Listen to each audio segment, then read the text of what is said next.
Hello TikTok. We are live on TikTok. We're waiting for people to join the stream. We're notifying viewers that you're live, say TikTok. Hello everybody. I thought I would go live on TikTok because I haven't been live on TikTok for quite some time. It's been a week or two, probably 2 weeks, hasn't it? I think I was live for the Assange thing on a week last Saturday. There's a replay of that on YouTube if you want to go and watch it. But I haven't gone live on TikTok for a while. I've done a few things on YouTube and for Rumble over the last few days. The reason I haven't been able to talk about those on TikTok is because I have to watch my language on TikTok. Not the swear words so much, but it's made for kids, the app is, so I have to remember that. Even though we're talking about stuff that countries are doing around the world here. Hello to the person with the Arabic writing in their title. I don't know what that means, I'm afraid. I don't speak Arabic.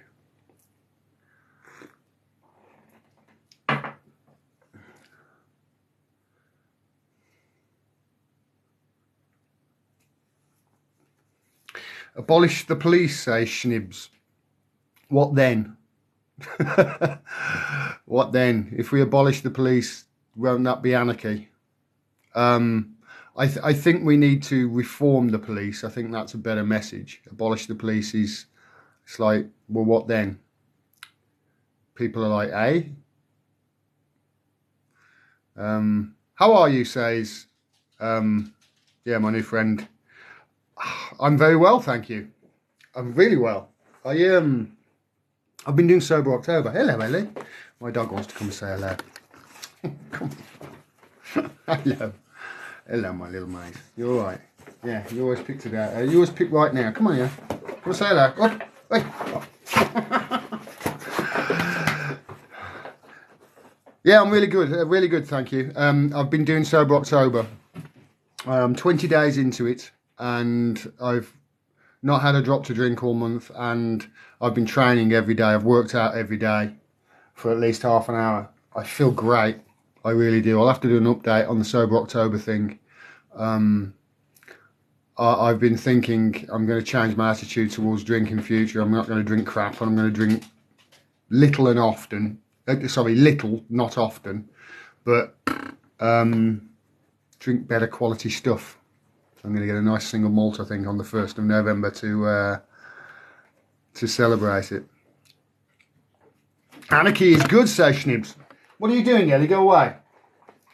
Anarchy is good, says Schnibs. I don't know. I don't know. Anarchy is not good. Ellie, go away. Go on.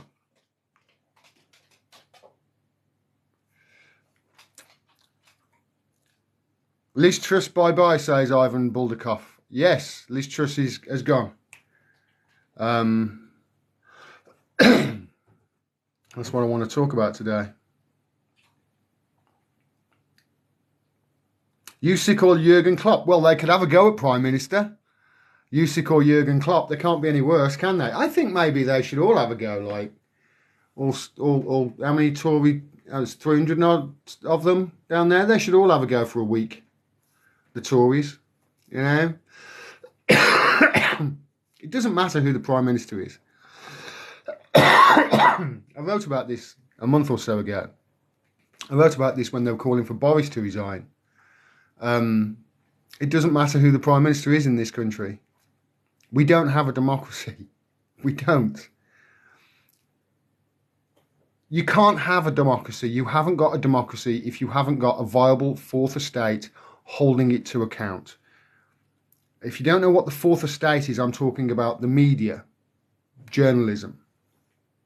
In a democratic society, one of the reasons why the three powers of, there's the clergy, the law, the government, etc. That's why it's called the fourth estate. They're meant to hold the other three powers to account. The media are. And if you have a corrupt media that has been taken over by oligarchs and the state, the British state, you haven't got a fourth estate at all. Therefore, you haven't got a democracy. What you've got is a government that can say whatever it wants unchallenged, no matter how untrue. And you can see that bearing out in certain places around the world right now, especially in Ukraine. Again, I have to watch my language because I'm on TikTok, but you've not been told the whole. If you've been watching the mainstream media on Ukraine, you're not just uninformed on it; you're misinformed on it. The situation with Ukraine has been going on for a long, long time. It didn't start with Putin's invasion in February or whenever it was. And even when Russia did invade in February, it was after increasing shelling in the Donbass region of eastern Ukraine by Ukrainians on ethnic Russians, essentially in that area. And it was increased. Now, again, I have to be careful of the language because I'm on TikTok, but they're not telling you the truth on the meeting. They're not.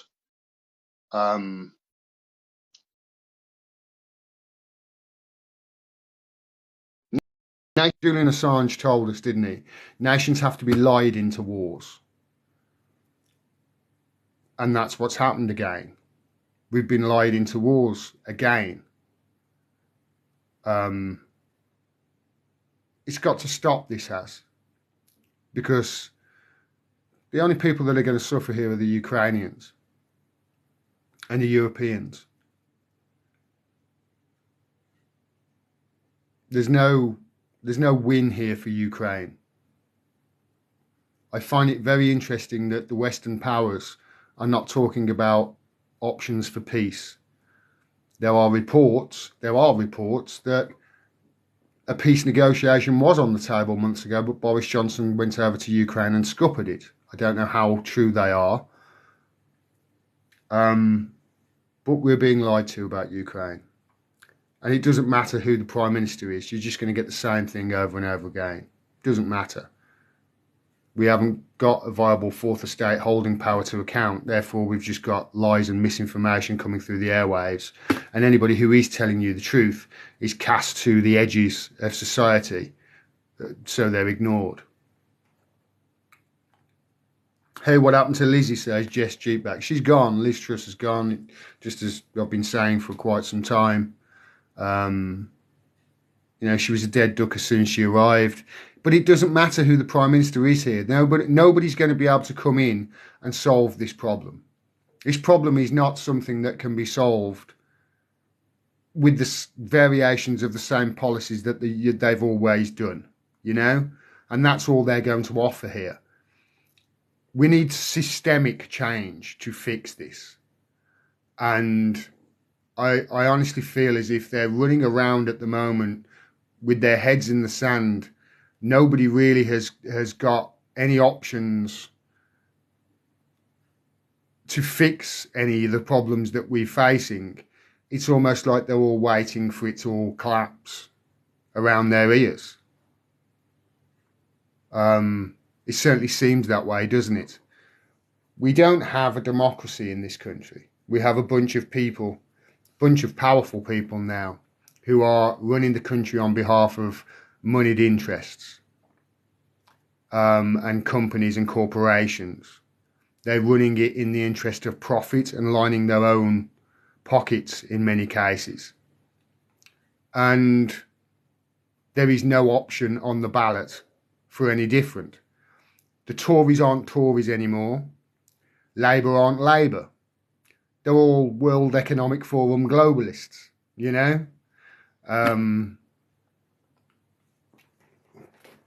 me just turn that off. Make sure that I'm not messing about any copyright. Our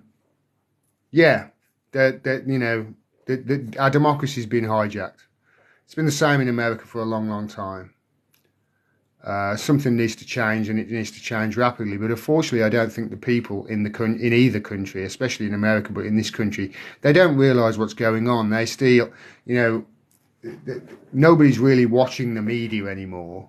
But for some reason, the media still write the narrative on what's true and what's not. But if you look at what I've been reporting over the last 5 or 6 years, they've been telling you lies left, right and centre about just about every major story over the last 5 or 6 years since I've been doing this. And they've been propping up stories that are of no consequence whatsoever and no significance whatsoever, and concentrating on those and not the stories that are really important and important for you. Alcohol is bad. Yes, you are right. It certainly is.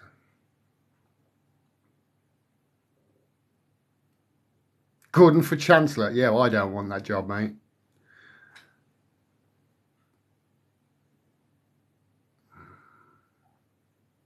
People exist without police peacefully for the majority of the time. We don't need them. Yeah, we do, Schnibs.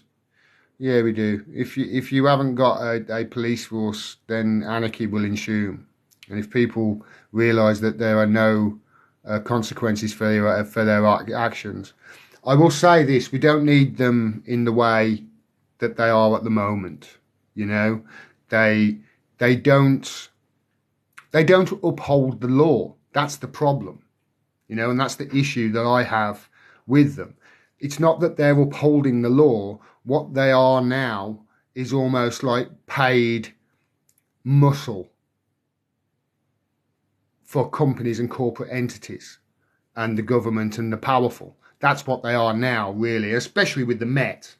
You know, they're basically bodyguards for the powerful almost. They protect moneyed interests and corporate power. That's all really the police do in this country. You know, I can't say the R word that happens to women when they don't give consent. The rate of assaults of that nature, again I have to be careful of my word, that are solved is about 1 in 70 in this country. That means only 1 in 70 of these people who force themselves on the opposite gender in those awful crimes, only about 1 in 70 get prosecuted. There's a reason for that. It's because it's not being dealt with. It's being ignored. It's being ignored because it's a difficult thing to police. It's much easier to go and crack some heads of people who are, I don't know, who are throwing paint at Elbit Systems over in Shenston because they're building parts for the drones to be used against Palestinians in an apartheid, an illegal occupation.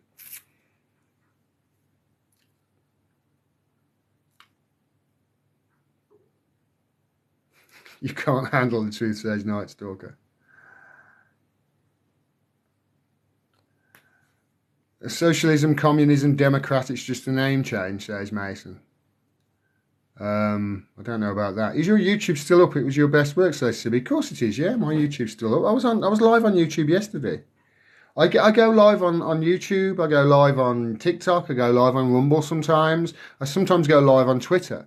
This is why it's best for you to go to my website and sign up to my mailing list, and you'll get a notification of when and where I go live. It's really difficult at the moment for us to talk on social media because the rules are not the same depending on which social media platform you go to. Depending on where you go to, whether you go to Facebook, whether you go to Google, whether you go to Twitter, or whether you go to TikTok, you could say the same thing on each channel, and maybe one of those people will say, no, that's misinformation, and take it down. The other 3 won't, but one will, and it's learning which things you can talk about on which avenue. I have to be very careful on TikTok with my language and the words I say, that's all.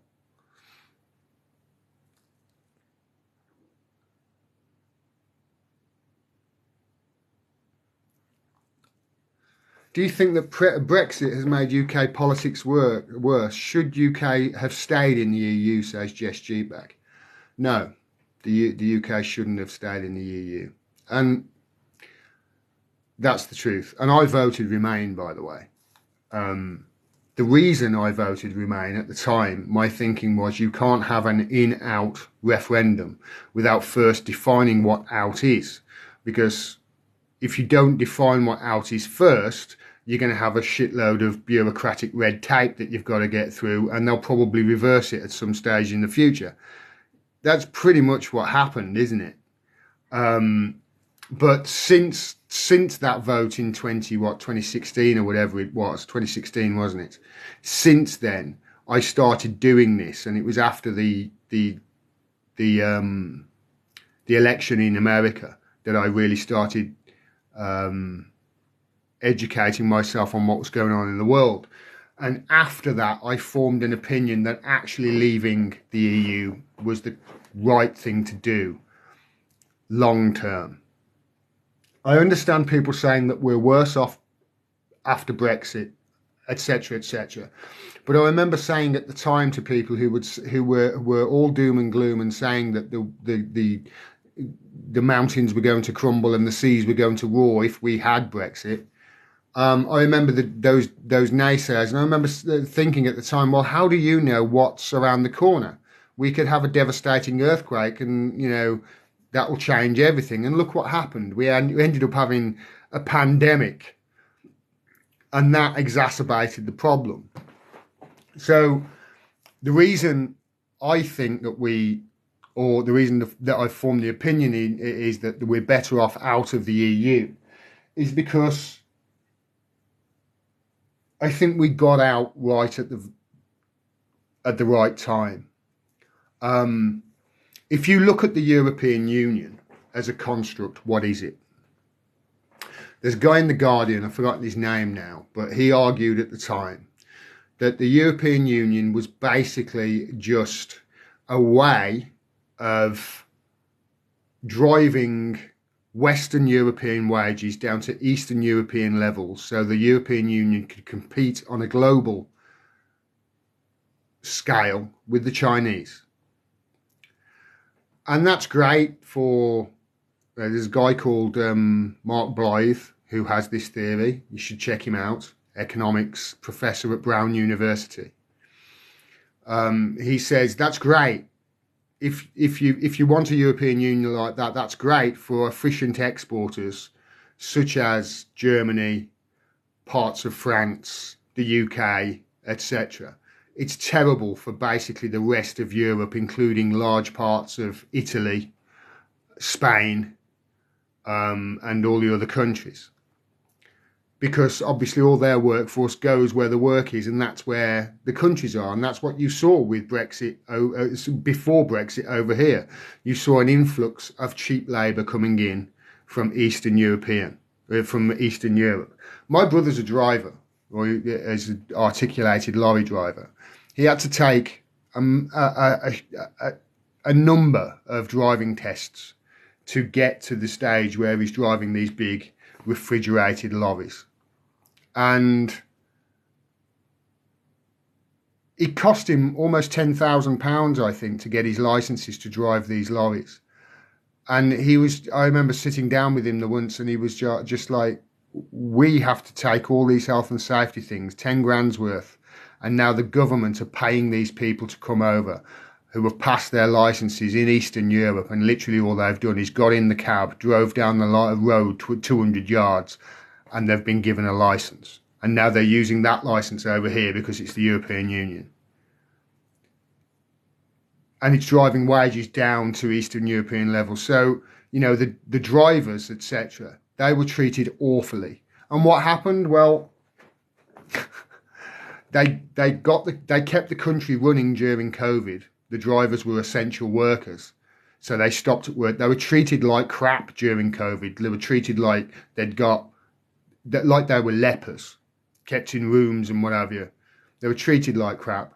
And then all of the Eastern European people went, because Brexit, they all went home. So you've basically got a bunch of drivers now over here that are being treated like crap on lower wages than they were. And now they're not being given any pay rises whatsoever after help. So you can see how they feel. But this is what the European Union was, and this is what I believe the vote to leave was. It wasn't so much an anti-European vote and it wasn't sort of taking back control or taking back control of our borders so much as a revolt against technocracy, as a revolt against technocratic elites who have their power despite the fact in Europe, despite the fact that nobody's ever voted for them. And if you look at these globalists who are running the show right now, people like Ursula von der Leyen, who nobody's ever voted for in the European Union. I certainly never got a chance. But there she is on private planes going 20 miles on a private plane, jetting around the world saying she's going to solve climate change. It's a joke. You know, Klaus Schwab and all his mates at the WEF. Nobody voted for them, but these are the people that are making all the decisions now, isn't it? So yeah, that's why I think Brexit was a good thing. And I think we got out. And if you look at the situation now with the European Union, I mean, going back to 2016, the central bank in Germany was 3 times the size the Fed was in 2008 and twice as leveraged. Now, I don't know what that means, but it's not good. That does not sound good at all. You'd have to ask an economist as to how bad that was. And that was back in 2016. You can imagine, after all the money printing, etc., it's going to be much worse now. So, especially with what's happened with Europe, with Russia and the pipeline going, now you're going to get large parts of Europe that are freezing this winter. As a result, there's going to be massive social unrest. It's inevitable because the people at the top haven't got any answers to these problems that have been caused. You can see the European Union disintegrating before our very eyes, and extremely quickly within the next 12 to 18 months. So it could be a good thing that we got out of the EU when we did.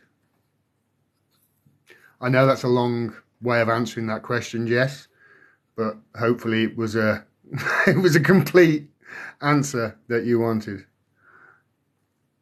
How old are you? I'm 48, mate. Do you do anything about your privacy online? I have a what they call them, the VPN that I've got, and that's the way I protect everything. I'm in Scotland, says Sibby. Nicola is going woke. The gender stuff in kids is worrying. Nicola Sturgeon is a reactionary person who does not care about anything other than remaining in power herself, much the same as Ursula von der Leyen. Nobody votes for Nicola Sturgeon, do they? She doesn't hold a constituency in Scotland, does she? She doesn't actually serve the people at all. Who she serves is herself. What you should do, if you are a fan of Nicola Sturgeon, is go and read everything that Craig Murray has written on her, and pay special attention to the trial of Alex Salmond. Do you remember? Alex Salmond, who was accused of inappropriate stuff. You should go and read what Craig Murray actually went to prison for telling the truth about that trial. Nicola Sturgeon is not to be trusted, and I'll leave it at that. In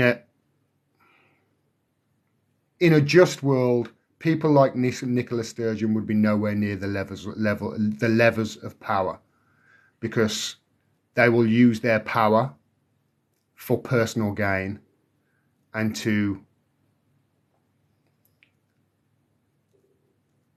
hurt and smear their political opponents with untruths to keep their power. That's the sort of person Nicola Sturgeon is. Go and read Craig Murray. He will tell you all about it.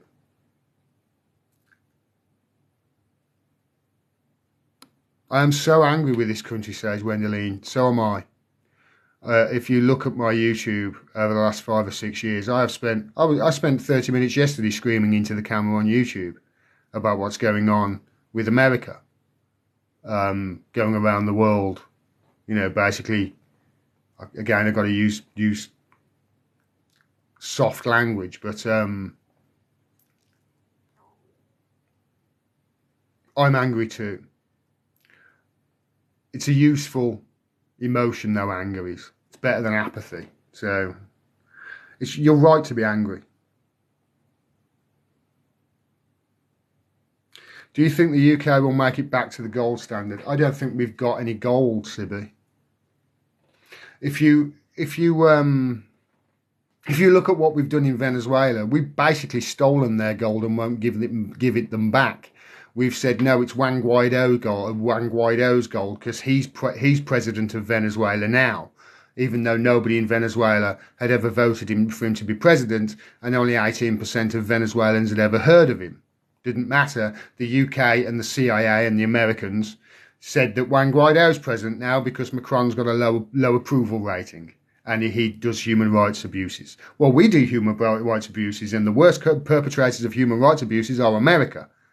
So that doesn't make any sense. And also, Maduro had, I think, a 27% approval rating at the time. Emmanuel Macron had an 18% approval rating. I don't see the UK and the US declaring Marine Le Pen president on the Champs-Elysees. But nevertheless, they said Juan Guaido's president, so we withheld $1.4 billion of Venezuelan gold that we had in the Bank of England, so we say, because it's Juan Guaido's. Now, America's running out of oil. We'll talk about that in a bit. If you want, there's a video I've done on my YouTube. You should go and watch it. It's only about 13-14 minutes long. It explains the situation. America is running out of oil. They can't produce it fast enough. The stuff that they have got in stock, they're having to sell off to keep the global price low. Otherwise, the Republicans are going to absolutely cream them in the midterms coming up next month. Anything that they do have beneath their feet is shale oil, the dirty kind, that's really expensive, that oil companies don't really want to extract. And they're running out of oil. They've annoyed just about every oil-rich nation in the world. You know what's happened with Saudi Arabia over the last few years. Those relations have gone. You can see they're trying to get a regime change in Russia to try and get their hands on their oil. That's what Ukraine's ultimately all about. Venezuela, they've attempted coups for the last 20, 30 years and obviously fought. And now they're going back to Venezuela. That's the point I was making, by the way. Now the Americans are going back to Venezuela and saying, oh, can we do a deal for oil, please? But they're dealing with Maduro. They're not dealing with Guaido, who they say is president. They're dealing with the actual president now, Maduro. Regardless, the United Kingdom is still withholding Venezuela's gold. Guaido's like, well, what are you dealing with him? With them for? Aren't I president? No, you're not president. You never were, Guaido. You're a puppet. You're a meme, as my friend Glory Jones calls her. You're a dude. You're a meme. You know? But yeah, we stole their gold. Personally, we're withholding Venezuela's gold. And I don't think, to answer your question, we'll make it back to the gold standard, because I think we probably sold that gold, probably to cash4gold.com or something like that, to help pay for Brexit. That's the truth.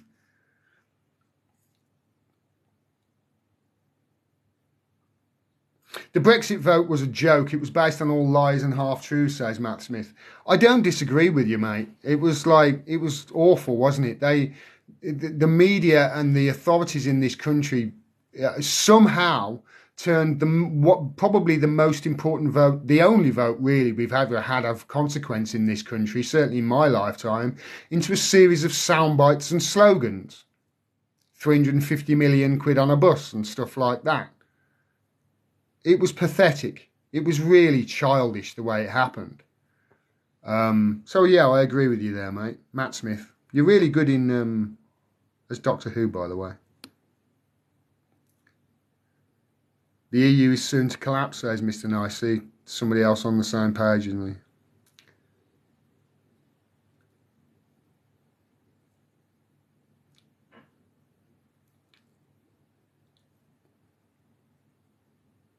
Rumours are circulating Bojo's name is being thrown into the hat, says Alex. Is he coming back, is he?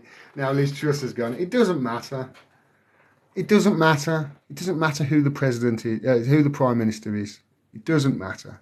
It doesn't matter whether the Tories are in. It doesn't matter whether Labour are in. It doesn't matter which person is at the top. We're going to get the same thing. We need systemic change, not a different Prime Minister or a different party in there. Labour are as bad as the Tories. In many instances, they're just as bad. They're worse. I'm thinking specifically about how they treated the black, Asian and ethnic minorities during the last 5 and 6 years. Actual cases of racism they didn't care a crap about, because all they cared about was this anti-Semitism crisis that was blown up out of all proportion to stop Corbyn. The people of Scotland voted for Nicola Sturgeon. I don't think they did, Druss.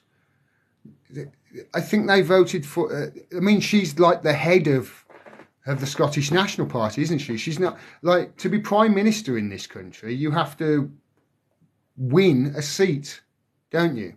Liz Truss has got her seat. I don't even know where it is. But they've all got a seat that they win. Nicola Sturgeon hasn't got a seat in Parliament, has she? The members of the SNP have, who the Scottish people voted for, but she hasn't. She doesn't sit in Parliament. It's undemocratic, the way that party is run. It's undemocratic, the system that we've got. We don't have a democracy.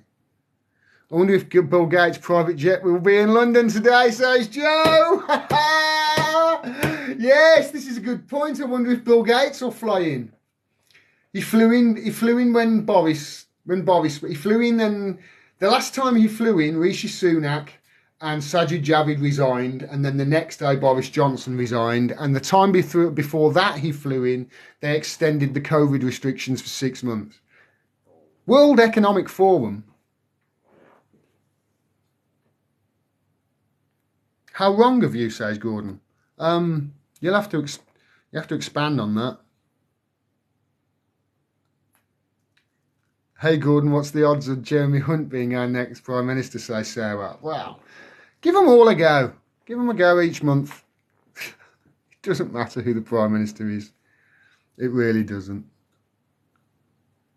Look up your facts first, says Gordon Chevs. Again, can you expand on what you think I'm wrong on? Because everything I've said I can back up.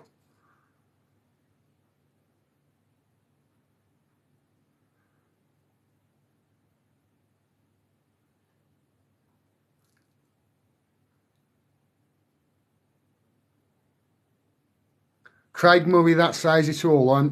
Again, Gordon, you can't just say, Craig Murray, that sounds it all, ha, ha, ha, and think that's an argument.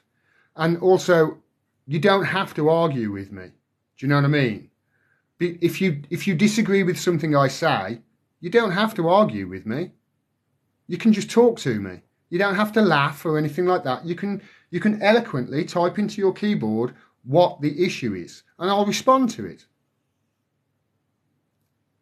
I don't get this. If you think that somebody else is wrong, you immediately attack them.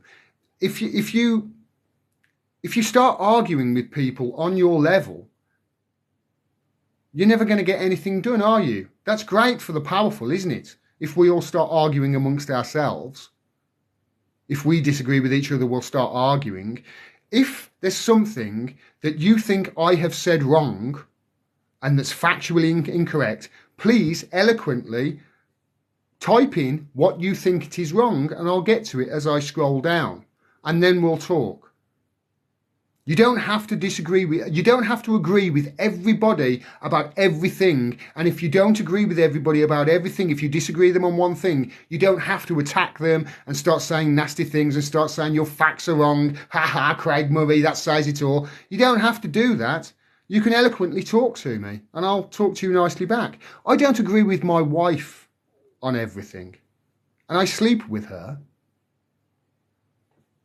People really need to stop being so adversarial in their comments on social media and start talking to each other.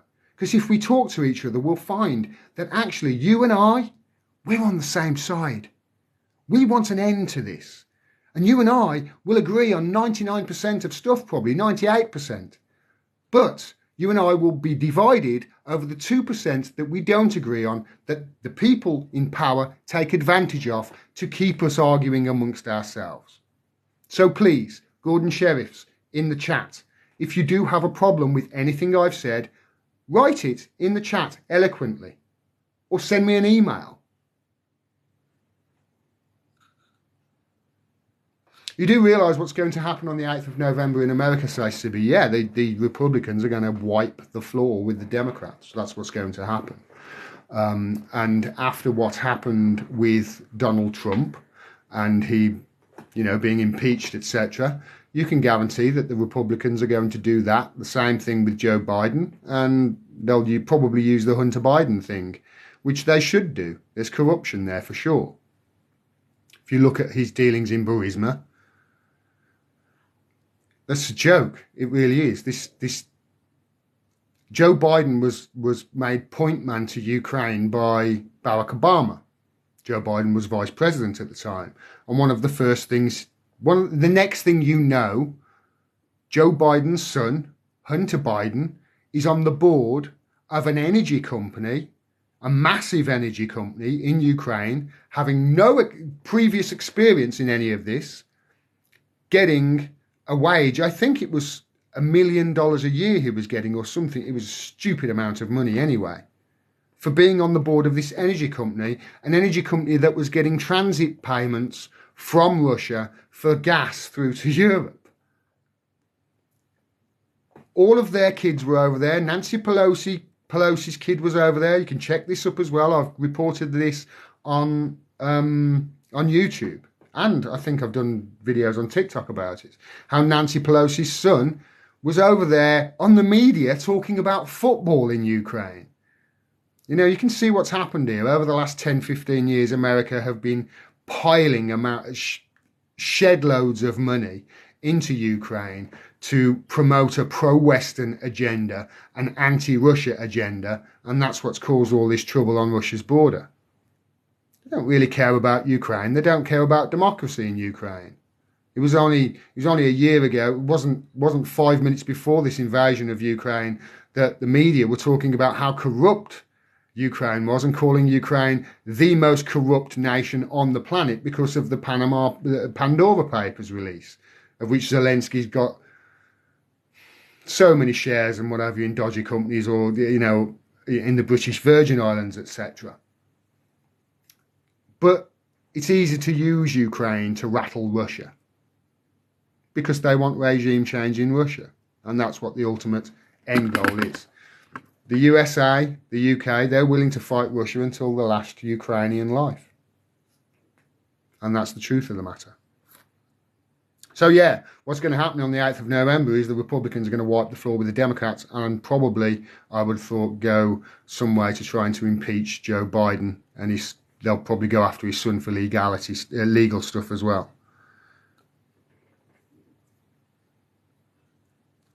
Trump is coming back, says Wendeline.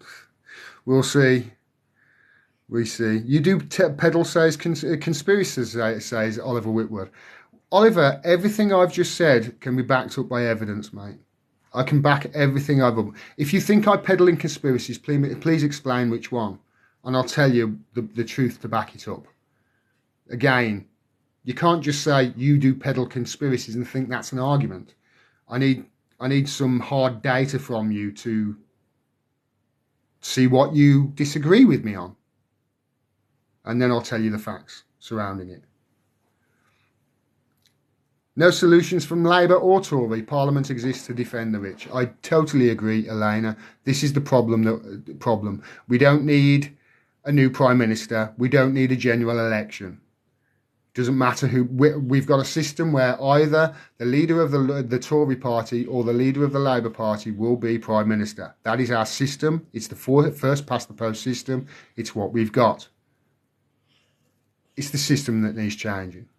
And I'm not saying, by the way, that we should go to a European-style democracy. I'm actually advocating a direct style of democracy. We can count 18 million votes on American Idol or on I'm a Celebrity, Get Me Out of Here. We can count 20 million votes and verify them in a commercial break. But we still just get this one vote every 4 or 5 years as to which one of these two heads that are the two wings of the same bird get to Well, take all our rights away over the next coming 4 or 5 years. Wendelin says, seriously, people need to wake up and look what is happening in America. They really do. They really do. I'll come to that in a bit, Wendelin. That's a good point. We need Tony Blair back, says Omar. Oh, yeah, you must be a comedian, Omar, with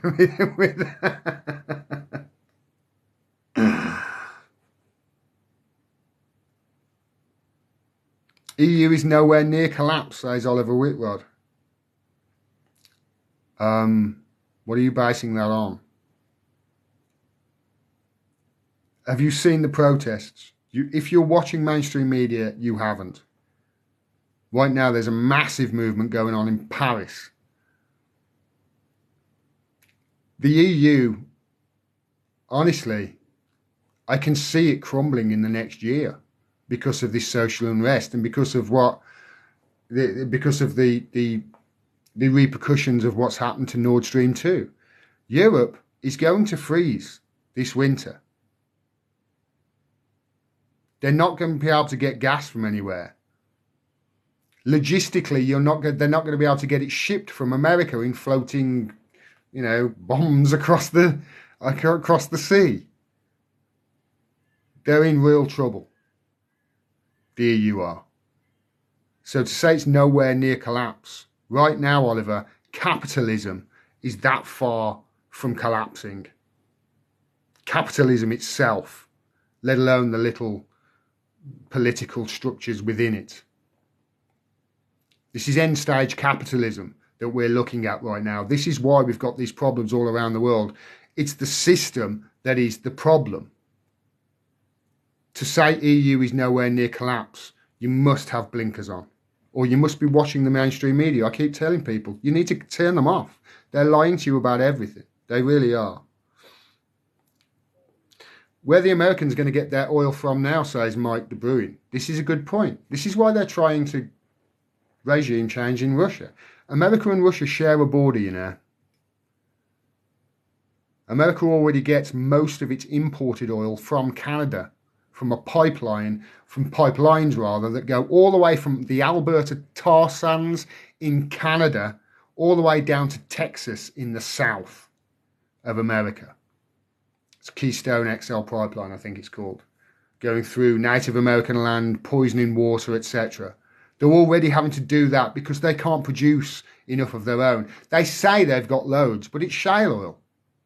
And no oil company wants to frack, which is how you're going to have to get at shale oil. It's fracking. No oil company wants to take up the licenses. You go and look. Whenever America say, oh, there's these licenses in Alaska and what have you, oil companies are like, no, thanks. Because it's shale oil. You've got to frack for it. It's dirty. It's terrible for the environment. You're going to have a load of bureaucratic red tape. You're going to have a load of trouble from the environmentalists as well, who are going to picket and protest, etc. Oil companies don't want anything to do with it. America is running out of oil. And this is why it's doing all this crazy stuff around the world. Who do you think did? Who do you think sabotaged Nord Stream 2? I'm not going to... I'll just ask just a series of questions. Who hated Nord Stream 2? America, right? They've hated it for years, right? Closer relationship between Russia and Europe. Who sanctioned the companies working on Nord Stream 2 to the point where they had to stop before it was completed? Who sanctioned those countries? It's Donald Trump, right? Who said openly, whose leader said openly, if Russia invades Ukraine, we will put an end to Nord Stream 2? It's not difficult to figure out who benefits here. But then you've got to start looking at, hold on a minute, this is an act of terrorism? Is it not? This is an attack on a piece of global infrastructure. Isn't that the very definition? Germany and Sweden are refusing now to say any conclusions of their investigation into Nord Stream, and what they're quoting is it will hurt our national security. In other words, if we tell you who sabotaged this pipeline, we've got the evidence. If we tell you who sabotaged this pipeline, then we will have consequences put upon us by that country. Make no bones about it.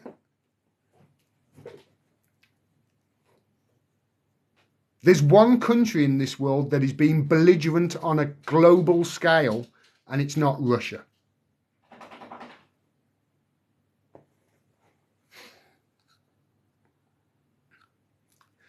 If Germany sinks, the same is for the EU. This says Dr. Do very little, and you are absolutely correct. You are absolutely correct.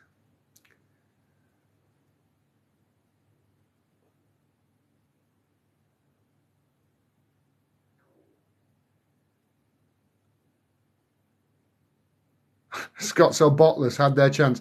He says Dr. Do very little. Go and say that to a Scot, mate. Go and walk up to a Scot and call him a bottler. Go on. We'll see who's a bottler then, shall we? Eh? See you, Jimmy. Yeah.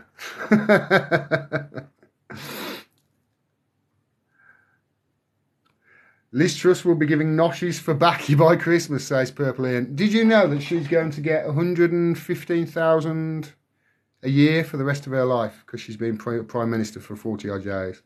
I've got milk in my fridge that lasted longer than Liz Truss. I've certainly got cheese in my fridge that lasted long. Isn't that weird, eh? Cheese. Hey, Liz Truss with her history.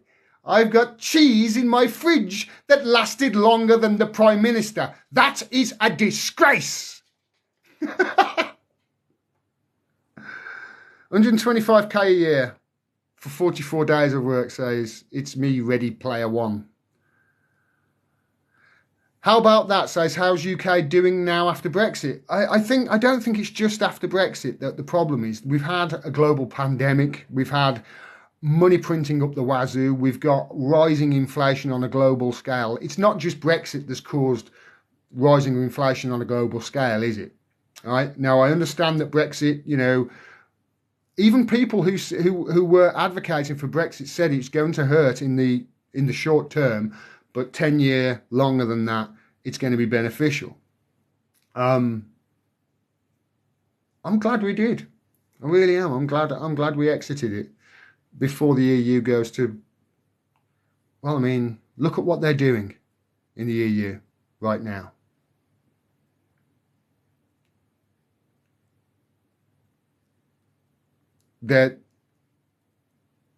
I would, I'd go so far as to say their migrant policy in the EU is worse than the UK's.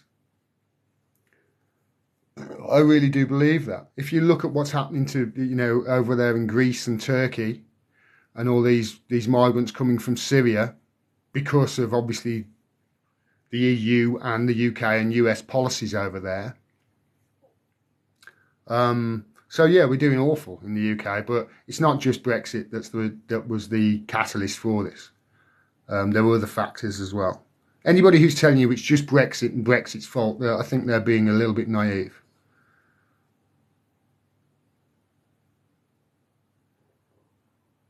Zionists run the UK, says Dr. Doolittle, very little. Well, Liz Truss did say that she was a proud Zionist, didn't she?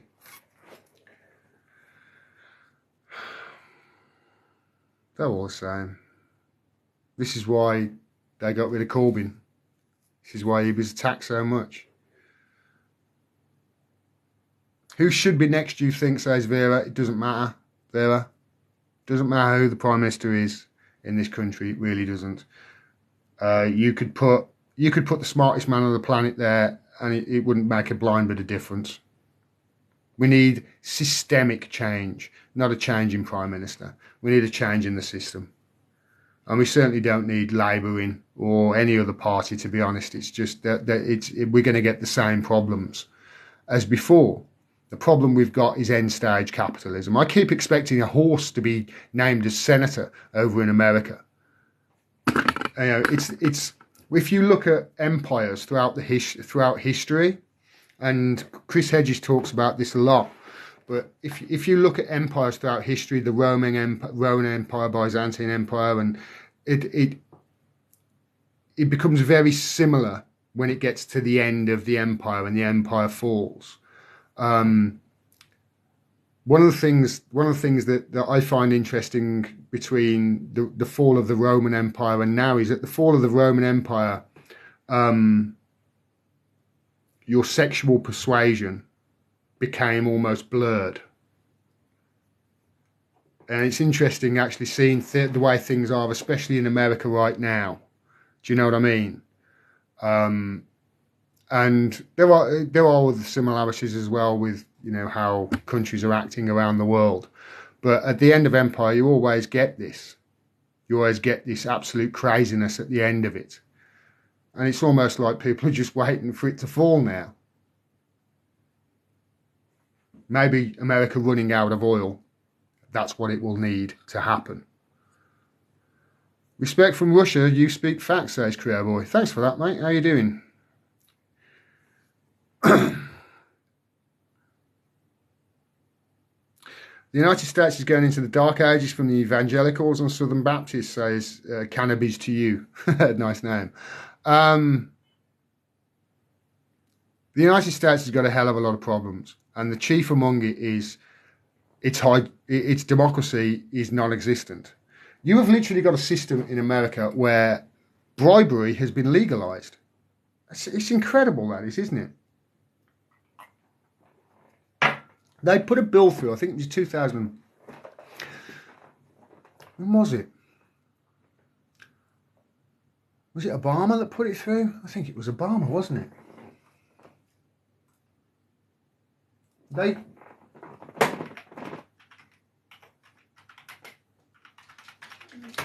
They made bribery legal in the United States for political bribery. And they called it Citizens United. It's like when they made it so America could go around the world and bomb whoever it wanted, and then called it the Patriot Act. You know, you're being a patriot if you're voting for this. So it was 2009. It was argued in 2009 and decided in 2010. So yeah, it was Obama. And Citizens United basically said it was a Supreme Court case. I suppose Obama didn't put it through, but it was a Supreme Court case, and they made it so, yeah, a company now has a voice just as a person does. So they've made it so a company can bribe a politician as much as it wants, and they've got no cap on how much they can be bribed. So every politician now in the US really should walk around like a NASCAR driver with, you know, the label of who owns them. You know, and who owns them? Well, the people that own them are big oil, big pharma, and the weapons industry. And if you look at the people who get the coverage on their media, and who's in their media, and who sponsors their media, and who advertises on their media, it's the same three things. You know, they haven't got a democracy. And they laughingly point at other countries around the world and say, you haven't got a democracy, therefore your president isn't your president. Wang Guaido's president now. It really is nonsense. They've got to start acting like a normal country, America have.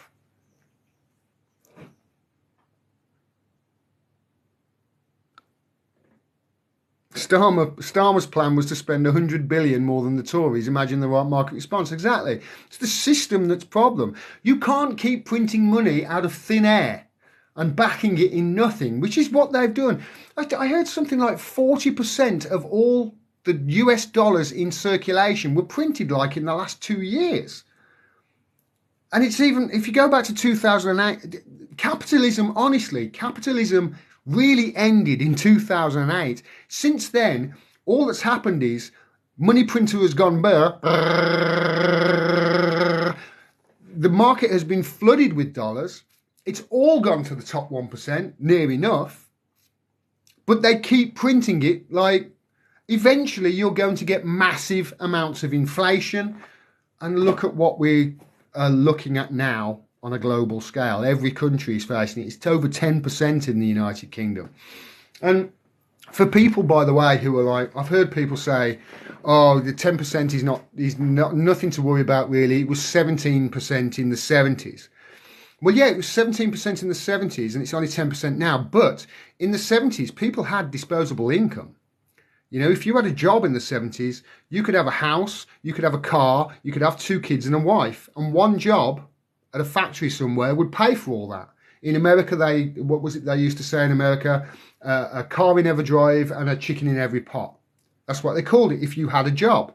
You haven't got that anymore. If you've got a normal job in the service industry now, you need to have 3 jobs just to keep your head above water. People haven't got that disposable income. People haven't got the buffer to be able to take on huge amounts of inflation. And that's why we're in a much, much worse position, I believe, than we were in the 70s. I think capitalism ended in 2008. I think it's been on life support ever since. And I think it needs to end. Because if it doesn't, we're gonna.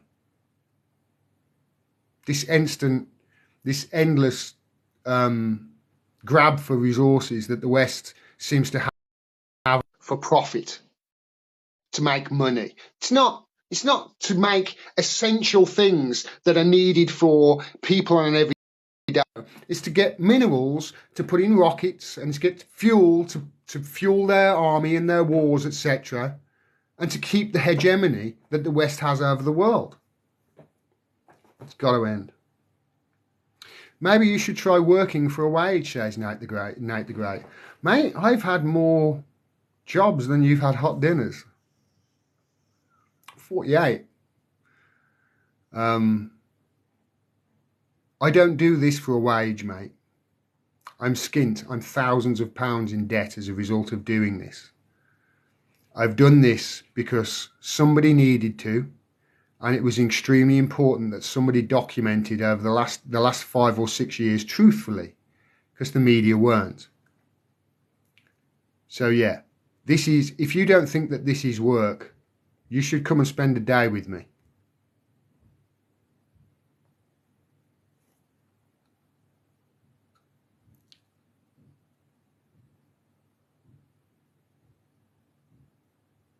Ukraine is severely corrupt, says Valleys of Neptune. Yes, it is.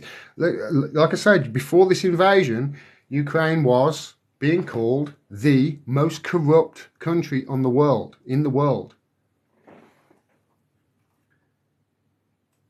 Ukraine Pandora Papers.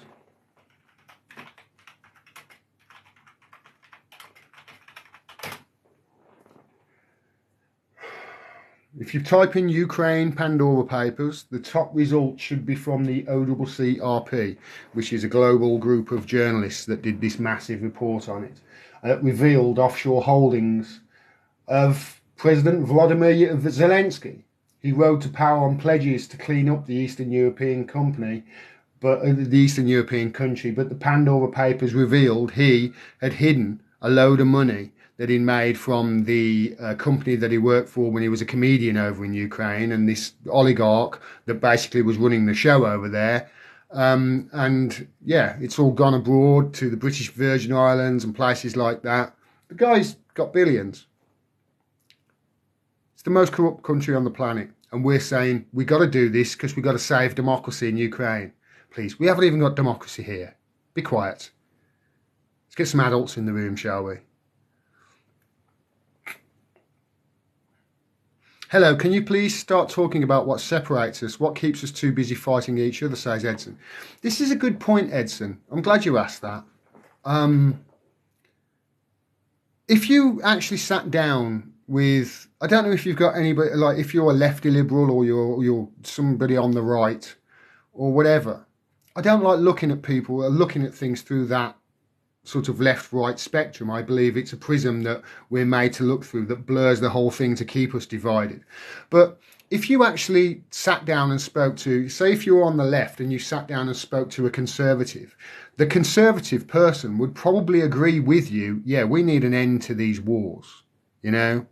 We need an end to these wars. We need to have an economy where people were working. We need to make sure that the police is funded correctly, and the healthcare system and the education system too. And those really would be your top 5 priorities, probably. Well, guess what? They're yours too, aren't they? It's like, oh, wow. We actually agree on all those things, and we're not getting any of them. But we are arguing over what constitutes a woman or what constitutes a man or anything else that they can divide us with. It's like, look at these shiny keys. Look at the shiny keys, while we take away all the money and power and keep you arguing amongst yourselves on peripheral things. I remember saying during the whole anti-Semitism crisis that was overblown, according to Corbyn, and the reason that he was ejected from the Labour Party, etc. I remember saying, if you actually asked people, if you knocked people's doors up and down the country and you said, can you list the most important things to you that the government should be sorting out? They would go education, the NHS, fund it. They would go all, and they would list, and probably anti-Semitism would be about 14th or 15th, but it's all we heard from the media for about 3-4 years when Corbyn was in power. And whenever they did talk about his policies, they talked about them as if, oh, well, socialism doesn't work, look at Venezuela. Well, okay, look at Venezuela, look at the sanctions it's under. Oh, it doesn't work, look at Cuba, look at the sanctions it's under. These countries may be socialist countries, but they haven't been allowed to flourish. Do you know what is a socialist country that's doing very well right now? China.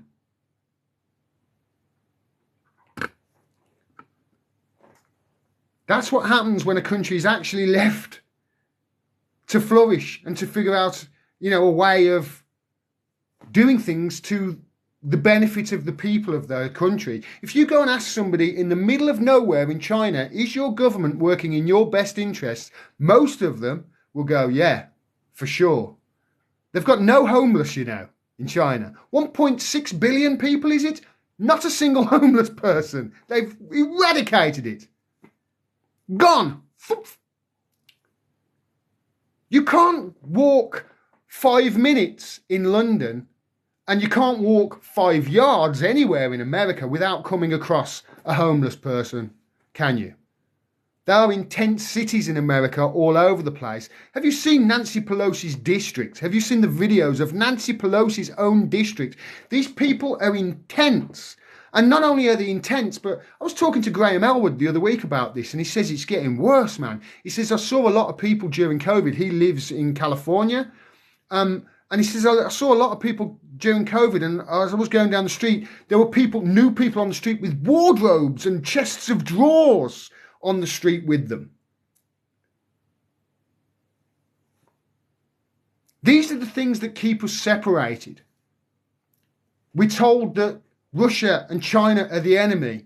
They're not the enemy. They're not our enemy at all. Our enemy are the people that are running this country and have run it into the ground, and are right now telling us the only people that can save us from these policies that save us from the mess that their policies have caused is variations of the same policies with the same people in charge. That makes no sense whatsoever. I'm sorry, I've got to check out at that point if you seriously think a new Prime Minister, whoever it may be, is going to save us. I've got to go, wait a minute. Einstein said the definition of insanity is doing the same thing over and over again and expecting different results. This is what you're doing. This is insane. A new Prime Minister is not going to solve anything. Come on, let's get some adults in the room, please. Let's create a system that works for us all.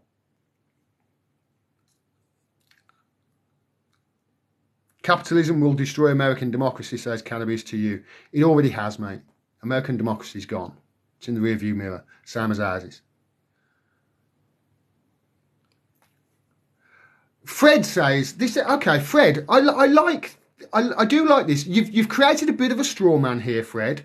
So I'm going to read what you said out. What you said is, so you think Ukraine should have its citizens bombarded by cruise missiles because of the US? No. That's not what I said at all. And also, Fred, if you're concentrating on that, I want to point out that for 8 years in the Donbass, Russians were bombarded constantly by the Ukrainians. That's in Ukraine. Russian speaking people in eastern Ukraine. It's majority Russian speaking over in eastern Ukraine. And they were bombed, shelled constantly. 16,000 people were killed in 8 years because Ukraine wouldn't adhere to the Minsk agreements. Where were their tears? Where were people saying, so you think Russia should have its citizens bombarded by cruise missiles because of Ukraine, because of the US? You could turn it round. Do you see what I mean? So that's not what I said, but it's curious that people forget and they haven't been told about the previous 8 years and the 16,000 people who were killed, the majority Russian speakers who were killed in the Donbass. It's like that's all been forgotten. And you've got in February, you've got Biden saying, oh yeah, Russia are going to invade any minute now, all the time while the Ukrainians are shelling the Donbass and ramping up the shelling to a scale. I can't get reports. I can't get accurate reports on how bad the shelling was back then at the beginning of this, before Russia invaded. But to say they weren't provoked into doing this, it's like, now who's being naive, Kay? You know, you seen The Godfather? We need to really start educating ourselves, not just on what's happening now, but also on the history that's gone on in Ukraine. I'm not saying that any Ukrainian should lose their life. What I'm saying is Ukrainians are losing their lives because the United States and United Kingdom and the West are using them as political pawns to try and damage Russia and get a regime change in Russia. They don't care about Ukrainians. If they did care about Ukrainians, they would care about the Ukrainians, the Russian-speaking Ukrainians in Ukraine, who were being killed in large numbers for the last 8 years before this happened. And don't straw man. Concentrate on things I say, not what I don't. Don't say I'm saying something that I'm not saying. That's a straw man argument. But I appreciate that you've commented on that, and I respect your opinion, because your opinion is only based on the information that you've received, right? I can't admonish you for not having the information about the 16,000 people in the eastern Ukraine who were being killed during that time, because the media that were not telling you about it, were they? And if they were telling you in a convoluted way which made no sense.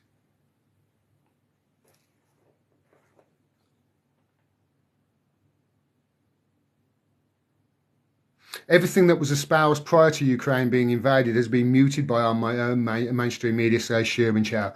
And that's exactly what I'm talking about there, Fred. You know, they've squashed the truth here. And it's at a time where the fourth estate is dead. We haven't got a media holding power to account right now. We've got people who call themselves journalists who are actually public relations to the elite. That's all they are.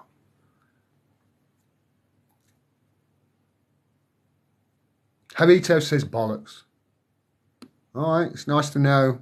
Nobody knows what you're talking about, mate. You have to expand on that.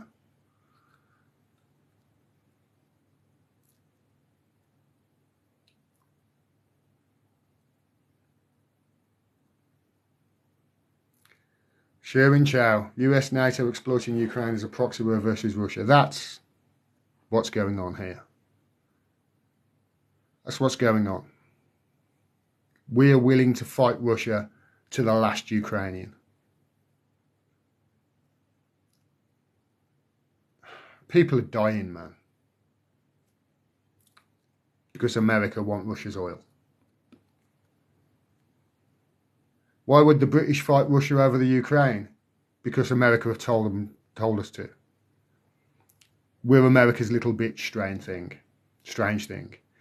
Right now, we are psychologically torturing a journalist because he told us the truth and proved that the United States were committing crimes on a global scale, including torture, including the I have to be careful with my words, including the unaliving of journalists, 2 Reuters journalists, and then lying about it and covering it up.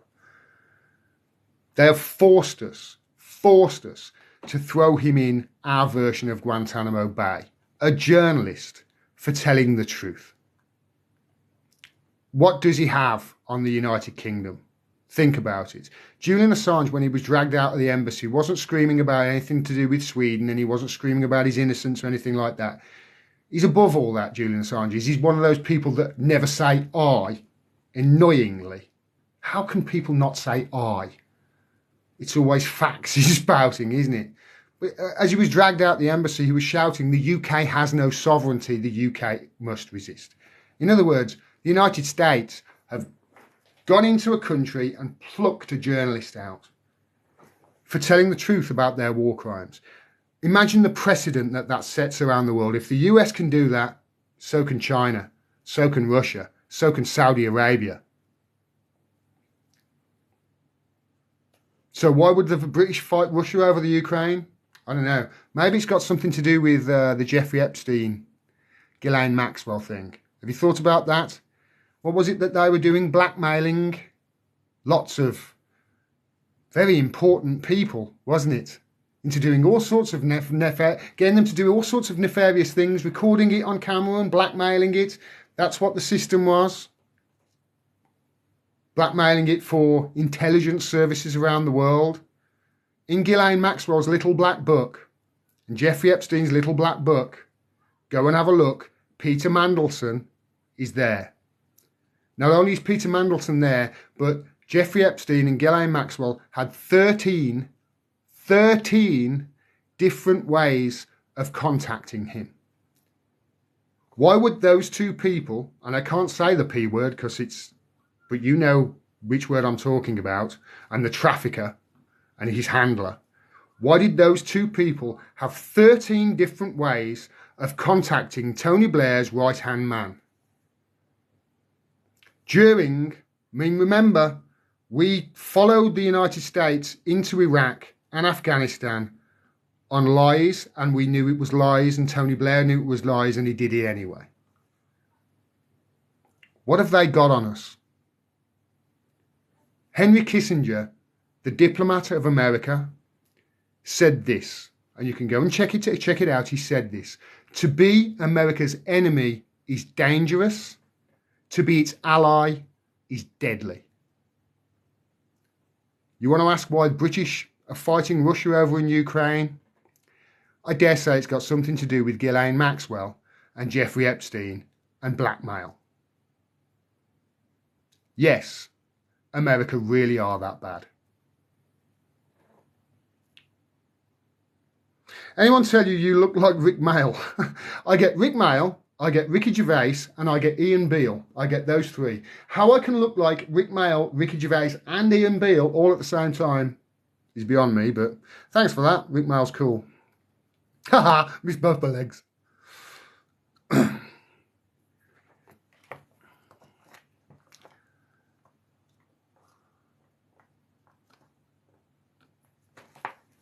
If Russia takes Ukraine, World War III is next because Putin will not stop there. Russia, Sissy Maid Joni says this.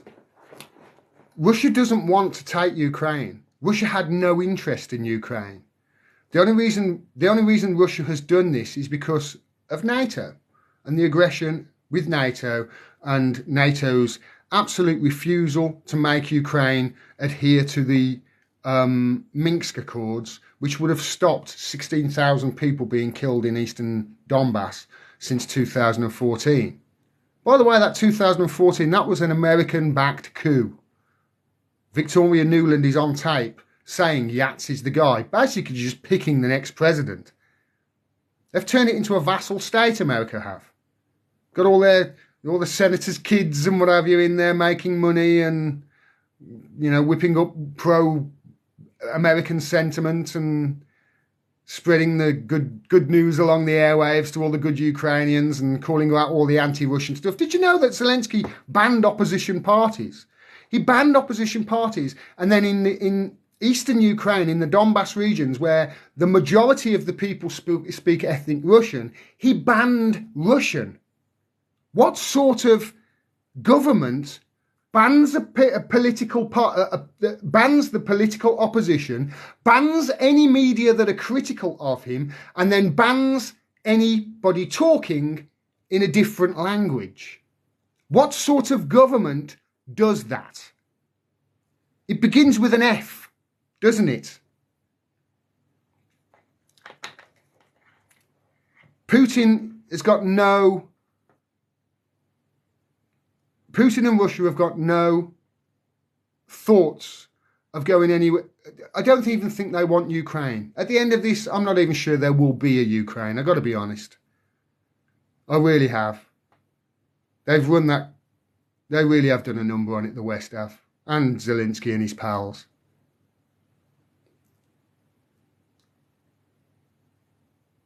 Putin doesn't want World War III. The people that want World War III are America, because they've been playing a game of Monopoly for 75 years that they've been winning. And now it's got to the point where they're not winning anymore. They're losing the game. And rather than accept their fate and say, okay, we won it for 75 years, let's lick our wounds and let's rebuild. Instead, they're willing to throw the whole board up in the air and threaten nuclear war rather than take their licks and start acting like a normal country. If World War III starts, it won't be Russia that starts it. It'll be America or Israel.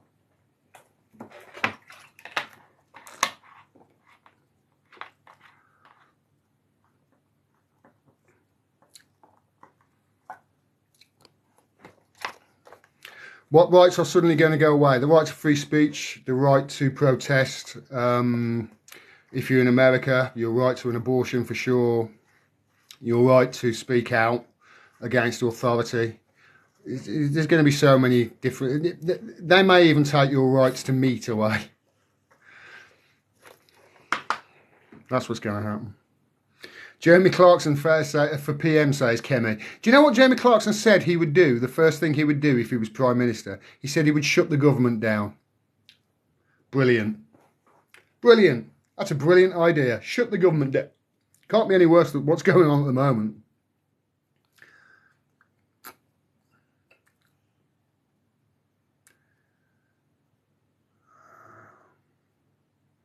This guy told us he's a right-wing fascist. Who told you that? Who told you who? I told you he's a right-wing fascist. Who?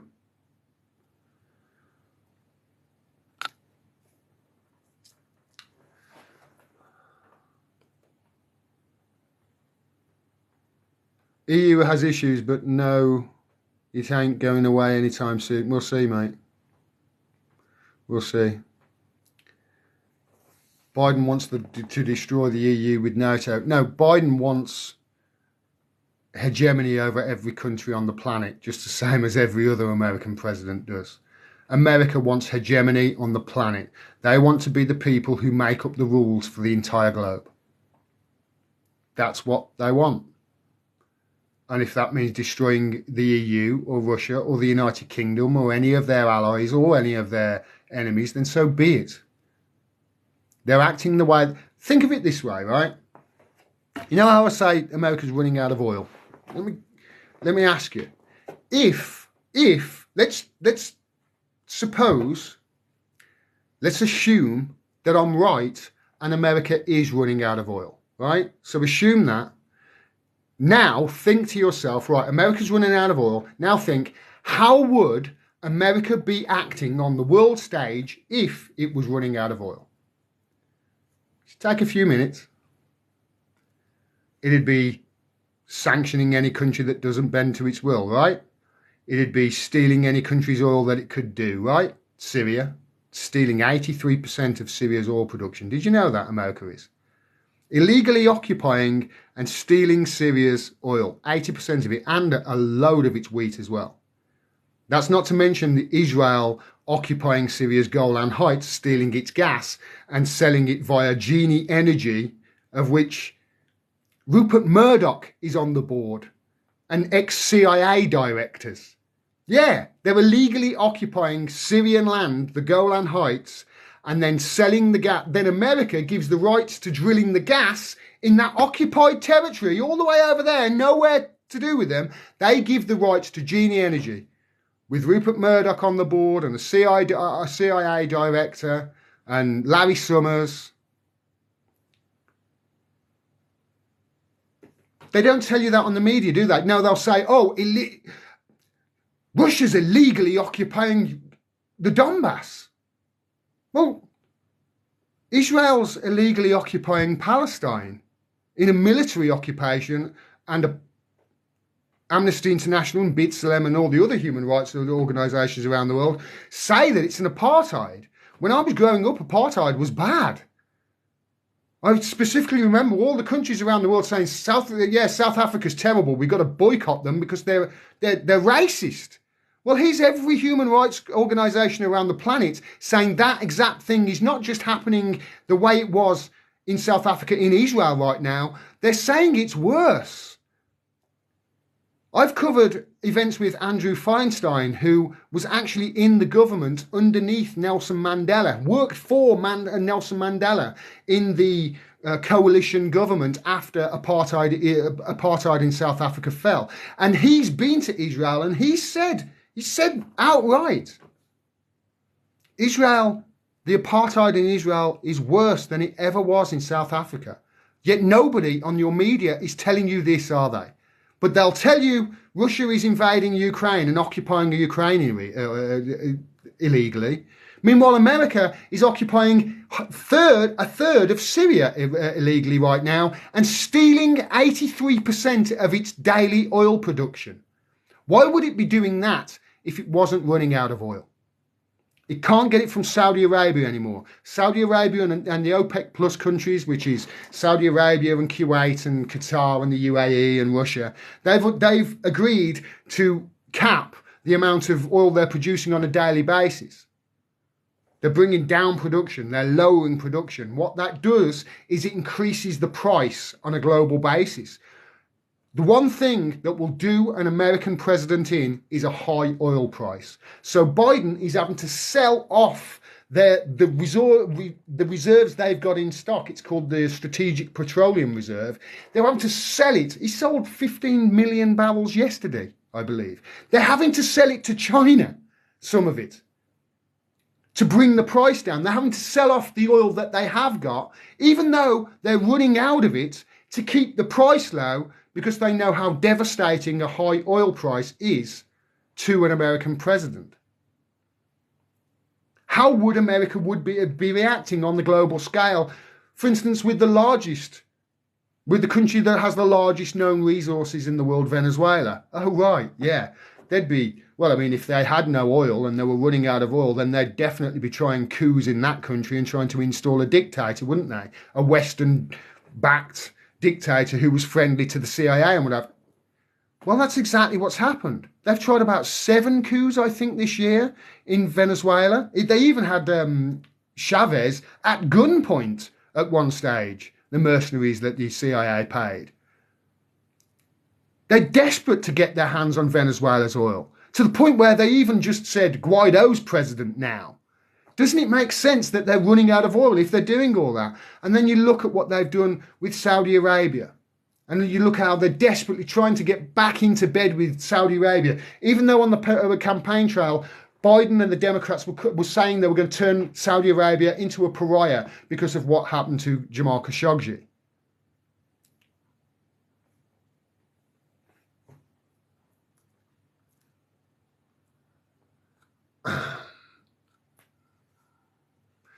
Andrew Collins says, let me guess I want labouring. Are you think I want labouring? No, I don't want labouring. Labour are just as bad as the Tories, if not worse.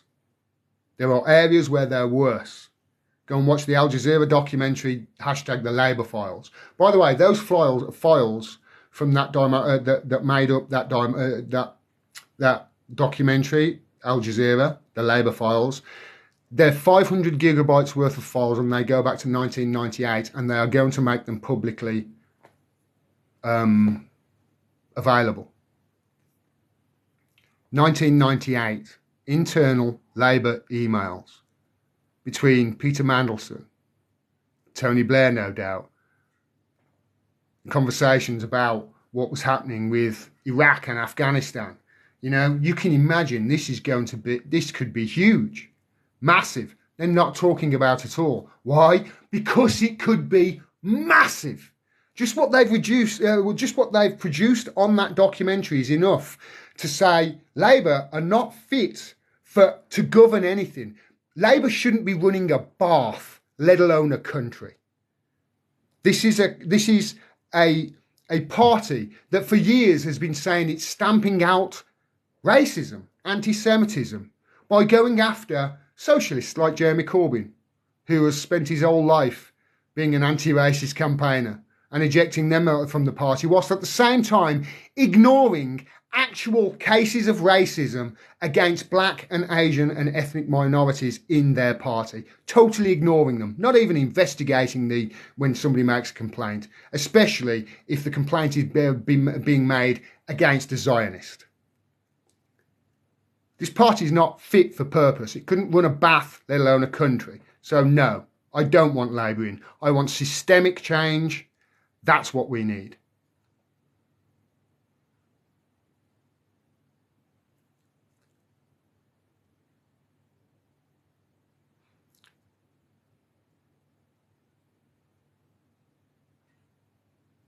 Thank you for the hand heart, Hassan. That's really nice of you. That was really cool. I had a heart come up on the screen like that. It was really funky.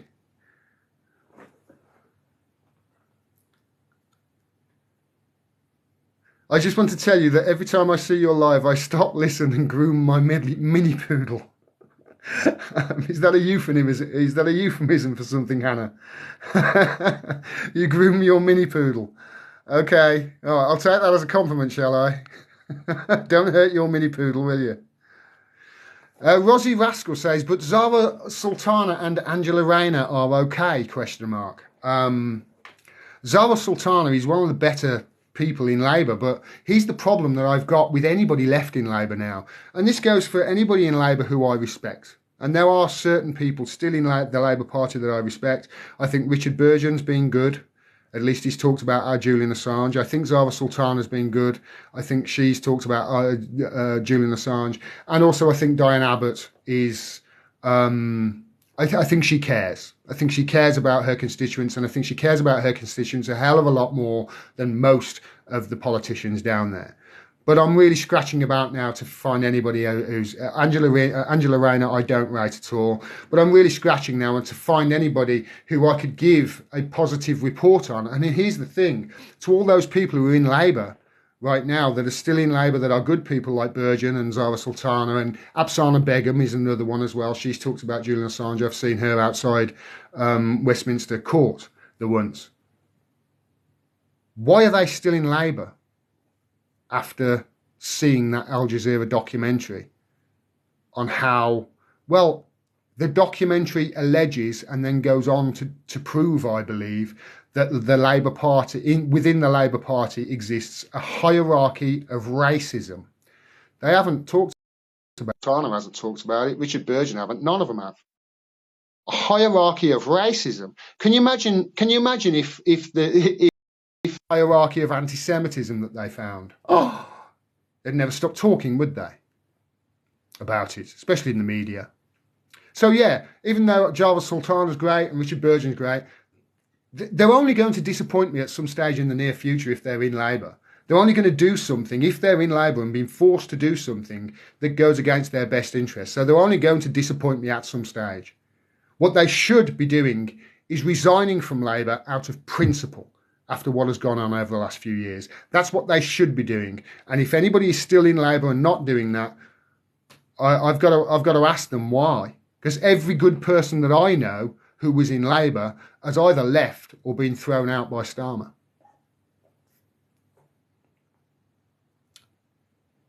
Venezuela has Americans to blame for their troubles, says Kev. Not just America. They have made mistakes themselves, but most of the mistakes they made was as a consequence of the force that the position that America was putting them in. So yeah, They rightfully could blame America for their troubles. Kev M332. I think I do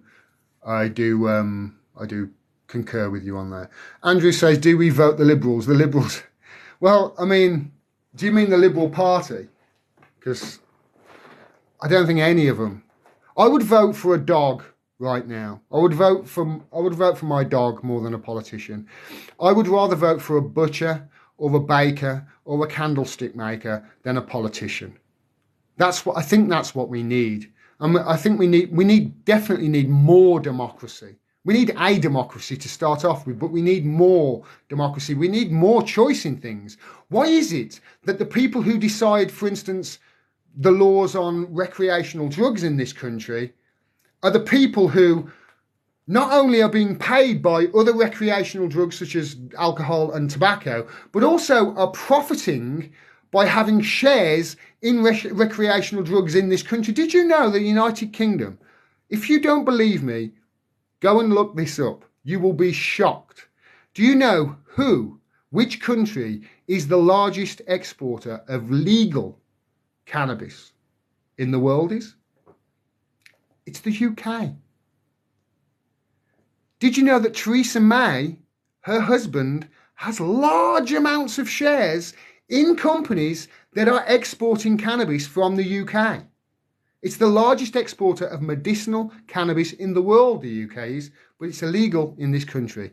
How can that be? Why is it that the politicians and the politician husbands can profit from that in this country, can make loads of money, making it and exporting it to other countries, but a pleb can't smoke it? It's not right, is it?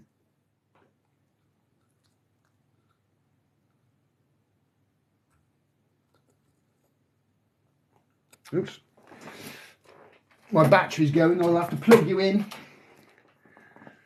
Let me plug this in.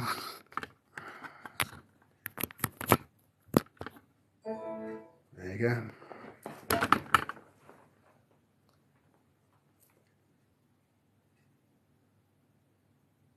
Thank you, you know where you stand now. You are a Corbynite. I'm not a Corbynite.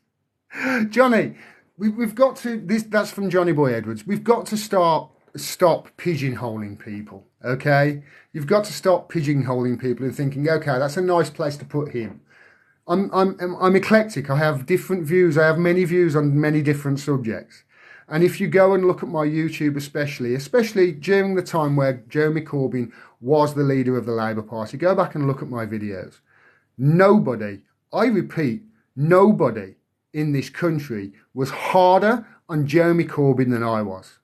I will fight tooth and nail to prove that. But I was hard on him for the right reasons. Not because of this anti-Semitism nonsense, but because of his stance on other things. His stance on Brexit, his stance on Julian Assange. He didn't do enough. You know, I had to go at him for the right reasons. So no, I'm not a Corbynite. I do think he's the best that we've got and the best that we've had. And I think what happened to him was absolutely criminal. I think our democracy was hijacked and we did not get a choice in anything over the last few years, certainly since Brexit.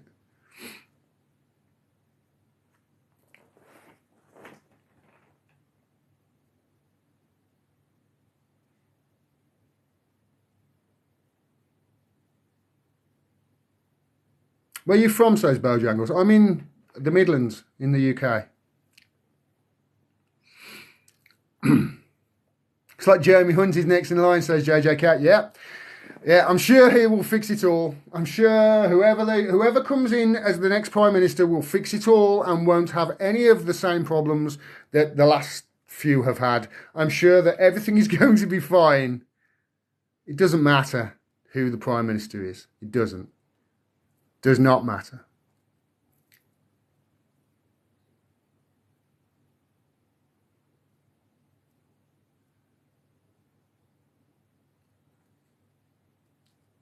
Thank you very much, Snapspring. That's very nice of you to say. I appreciate that.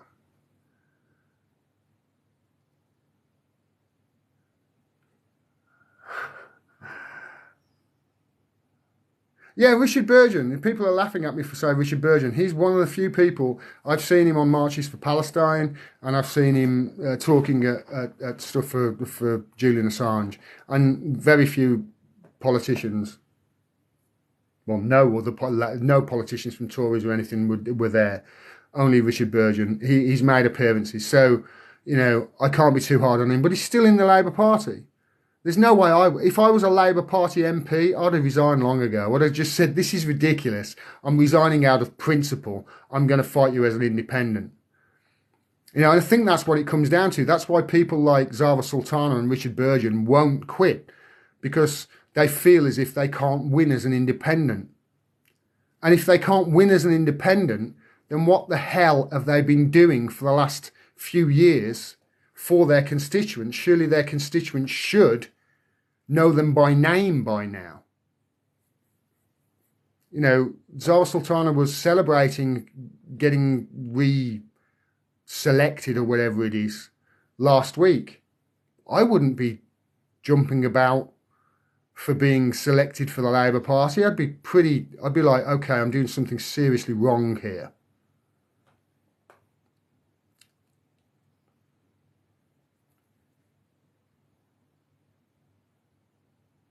What do we do to end the current chaos, says Mike Shaw. Hi, Mike.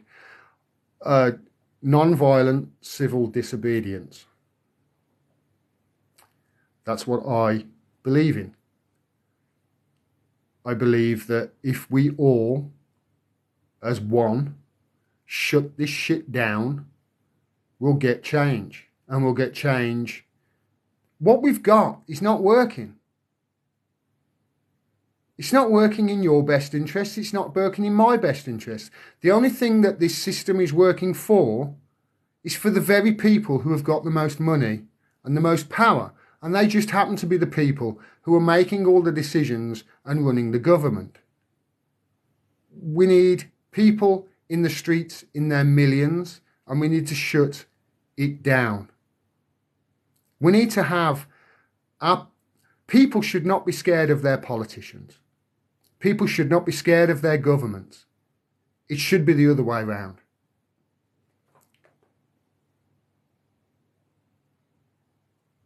Is Assange your only policy, says Chris Harris? No, but I realise I speak about him a lot. And the reason I speak about him a lot, Chris, is because he's central to everything that's going on right now.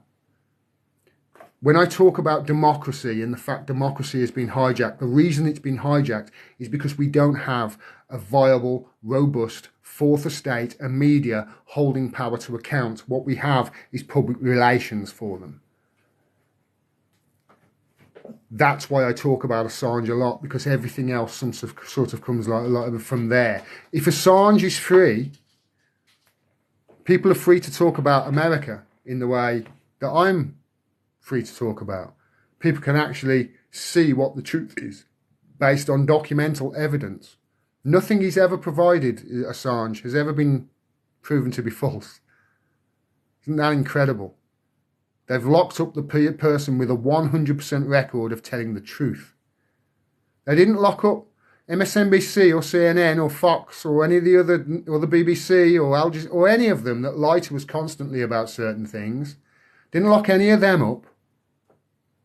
But they locked up Julian for telling the truth. And that's why I talk about him a lot. Because it's central to everything. I understand, just as Corbyn understands, and just as Burgon, just as all these politicians, and even politicians I've spoken to, politician in my own constituency knows how important this is. If you speak to them, they know how central it is. But it's a hot potato to them. They can't talk about it honestly. They're being silenced. Because it's that important. It's central to everything the Julian Assange case is. I know I talk about it a lot, but there's a reason for that. Which documentary is it? The Al Jazeera documentary. It's called Labour Files. It's a 3-part documentary. Everybody should watch it.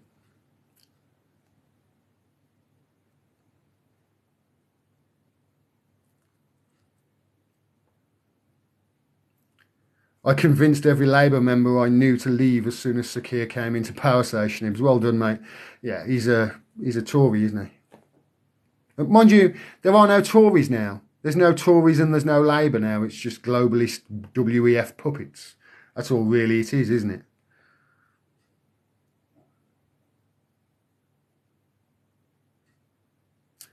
User 258 has just said, here's the funny thing, Labour used anti-Semitism to commit racism against other people.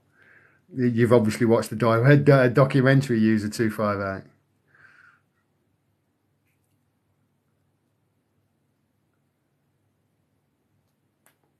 Labour claims celebrating our national anthem is fascist, but cheer and stand for the Ukrainian anthem, says oil-free Alex. Didn't Labour stand up and sing the national anthem at the start of their party conference a few months ago? Didn't they do? In fact, yeah, they did that. They stood up and sung the national anthem because the Queen, because it was just after the Queen died. So if they were saying that it's fascist to do that, then they did a fascism. How many good people are in the Tories, says Kozel Harris? I'm sure there's a few.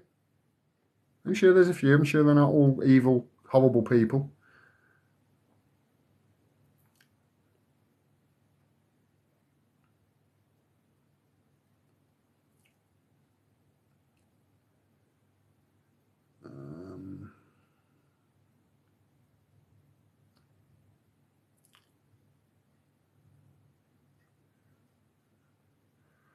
The Tories banged on about oil running out, yet they are going to sign off on 100 licences to drill, says Kev M. Well, I mean, we've got this whole thing with the fracking at the moment, haven't we? And that's what ended Liz Truss. And the reason is this shift in energy around the world. When at the fall of the Soviet Union and the end of the Cold War in 1990 or whatever it was, there really was no need for NATO after that. And the mission of NATO changed, and it changed from protecting the world against communism, which is what its aim was with the Cold War, and it changed from that to controlling the global energy supply. And if you actually think like that, and you think of NATO's actions since 1990, and you think of the promises that they gave the Soviet Union in saying we won't stretch out 1 inch eastward of East Germany as it was back then, and now we've got, 11 other nations, and right on Russia's border. You can understand why Russia were like, come on, we can't accept this. Think about it, if the shoe was on the other foot, well, you don't have to think about it. We've seen what would happen if the shoe was on the other foot. We've seen what would happen when Russia wanted to put nuclear weapons in Cuba. We've seen what happened. It was the Cuban Missile Crisis. America were like, yeah, we're going to end the planet if you put the missiles there.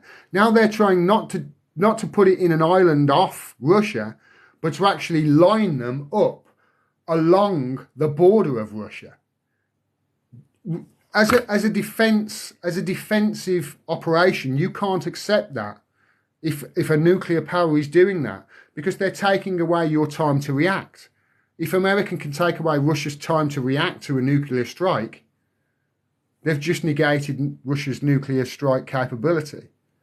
And that's what Russia are really worried about, being surrounded by NATO. You can imagine if it was the other way around and Russia were putting missiles in Canada on the border with America, and Mexico, and maybe Nicaragua and Venezuela, and maybe Colombia. If they were circling America, well, what do you think America would do? There'd be air raid sirens going off like nobody's business, wouldn't there? So, and I can understand people having like this sentiment that Russia is bad at the moment, especially if they've been listening to mainstream media, because the propaganda it's wartime propaganda we've got at the moment.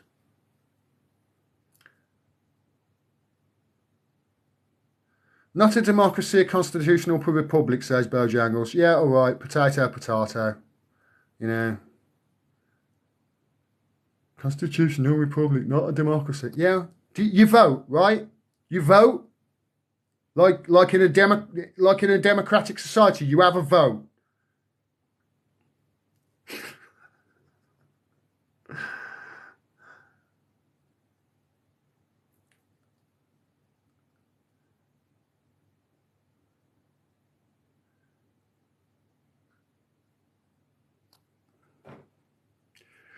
Wendelin says, Gordon, you obviously know all that is happening in the world. I don't, I assure you. I'm just educated on certain issues.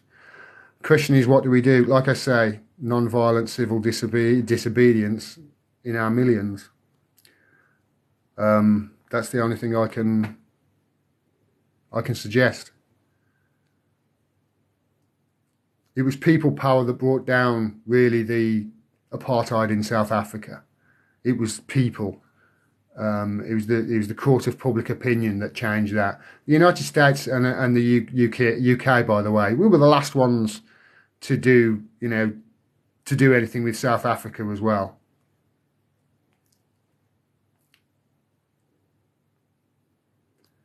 Do you think I assume you mean JFK, Bebop. Do you think JFK Jr. is still alive? And did you know JFK is Trump's blood uncle? I didn't know that. JFK, as in the guy who had his head in that car, do I think he's alive? I don't think so. I think there was something called a Zapruder film that pretty much cast iron proof that he was killed. By who? Now there's a different matter. I certainly don't think the story that we were told is necessarily the 100% truth. But we did miss a bullet with Jeremy Corbyn, though, no? Says KP. Why? Yeah, that socialism thing he wanted to bring in, it was awful, wasn't it? Listen, I'm under no illusion that Jeremy Corbyn would have been a successful... I'm under no illusion that he would have been a successful Prime Minister. I look at what they did to him, even when it looked like he might be Prime Minister. Look at what the whole state sort of contorted itself into a viper to make sure that this man was nowhere near the levels of power. Can you imagine if he actually did win? Can you imagine what he would have faced then? You know, he faced, 2 or 3 coups from within his own party, and he was only there for 3 or 4 years, and in the end they ejected him for being racist. This is the most anti-racist person in the history of the House of Commons, probably, and they got rid of him for racism, basically. It's astounding. So I'm under no illusions that Jeremy Corbyn would have been a good Prime Minister, but again, that's not because of any shortfalls on his behalf, but because the system is the thing that needs changing, not the Prime Minister.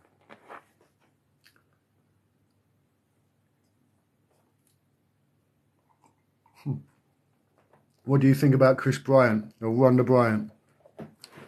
No comment. My old nan used to say, if you've got nothing to say about people, Gordon, don't say anything at all. There you go. Do you think Boris is coming back, says General? Maybe. Who knows? You know, honestly, it's end stage capitalism. Caligula elected a horse to the Senate, apparently, at the end of the Roman Empire. So who knows? Could be Boris's dog next. Honestly, I think it'd do as good a job as Liz Truss did. Maybe even Boris too.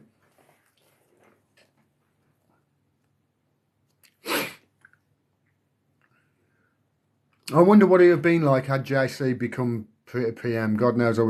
I think he would have been crucified, KP. I think it's probably a good thing that he wasn't.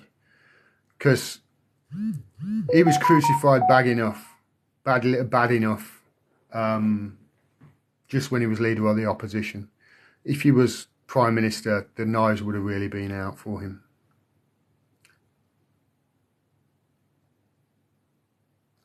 Is there an area in the UK that's controlled by the Muslims, says Bojangles? No, I don't think so. No.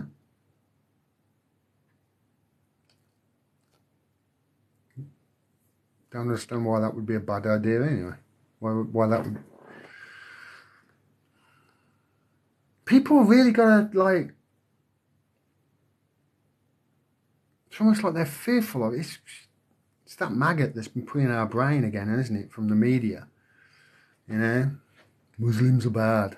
I assume that you were saying that, mate. I didn't... I might be getting the wrong end of the stick.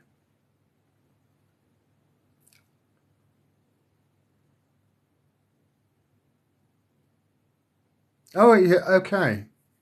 Let's see if we can get down to the bottom. Wow, there's a lot of comments. Let's get somewhere down to the bottom. General strike thought, says Millie Weeble. Yeah, I think we need a shut shit down. Non-violent civil disobedience. This is exactly what we need. General strike, please. A lot of them shut the entire country down. Just say, this is not working for us. We need something better. Power concedes nothing without a demand. And we have to demand it en masse.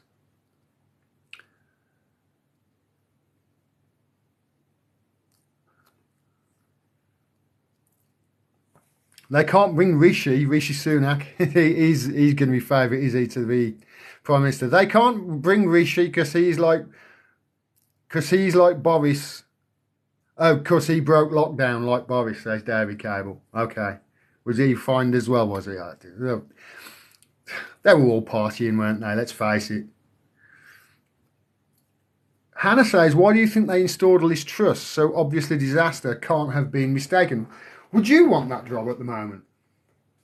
Would you want that job at the moment? Seriously. You could put Harry Houdini in there and he's not going to get us out of this mess.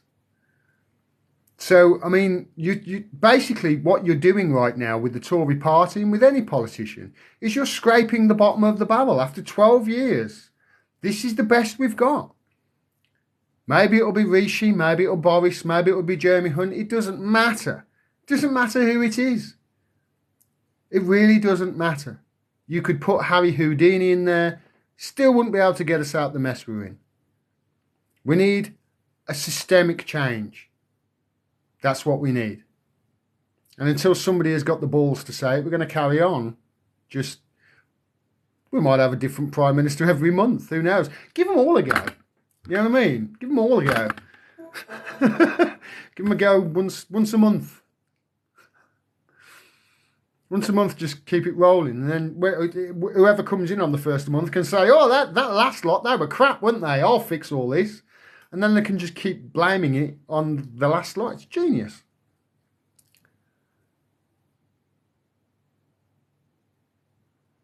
Let's do something then, says my mates. Wendeline, I've been trying my hardest for 6 years. I've been doing a lot. I really have. I've been doing every protest I could go to. But, you know, my stuff doesn't get promoted. I'm telling you the truth. And truth is treason in an empire of lies, you know?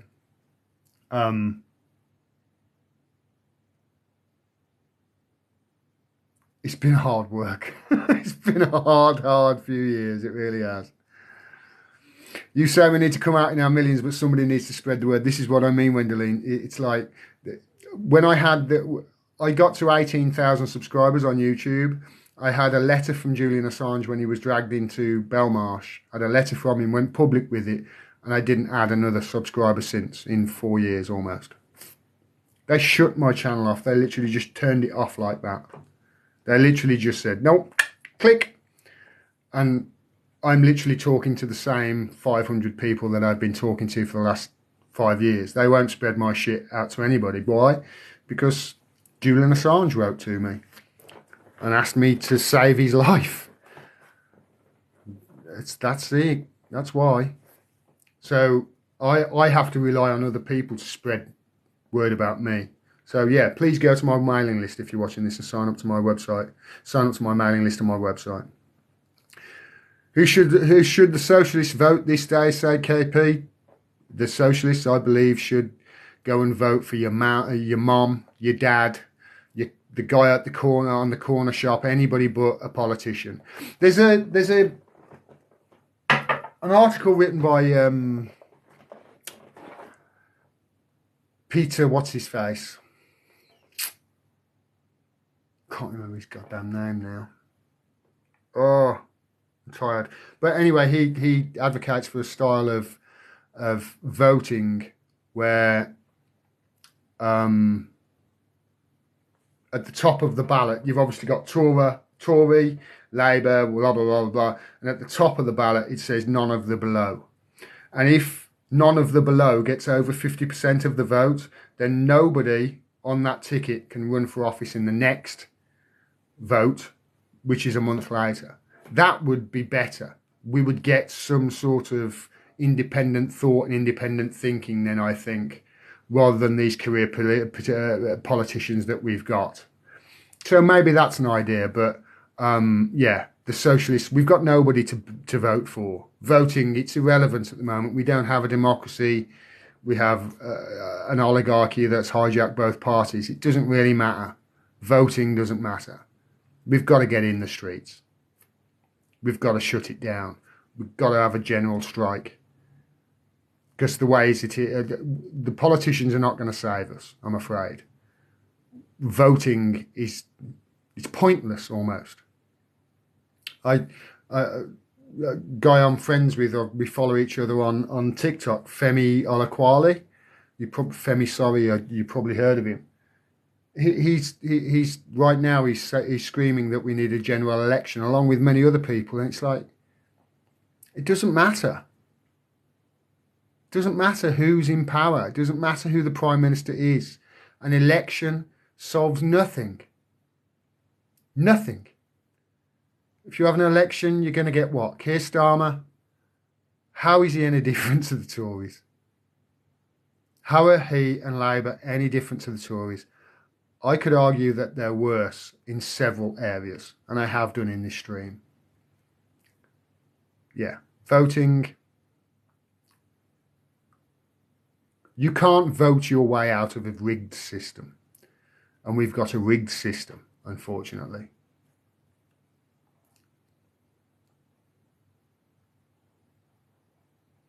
The economy is in freefall, endgame for capitalism, says Paul 007, and you are absolutely correct, Paul. TikTok Zodiac says, love your videos so much, love watching from Australia. G'day, Cobber. Throw another shrimp on the barbie, Cobber. What did he say in the letter? It's online. If you Google my name and Julian Assange letter, you can read it. The Canary published it. My friend at the Canary got it published, John McAvoy, and they published it. Nobody else would touch it there. First words that the world had heard him speak since he was dragged out of his political asylum and thrown in our version of Guantanamo Bay, and BBC didn't even mention it. Truth is treason in an empire of lies. It's not my quote, it's somebody else's.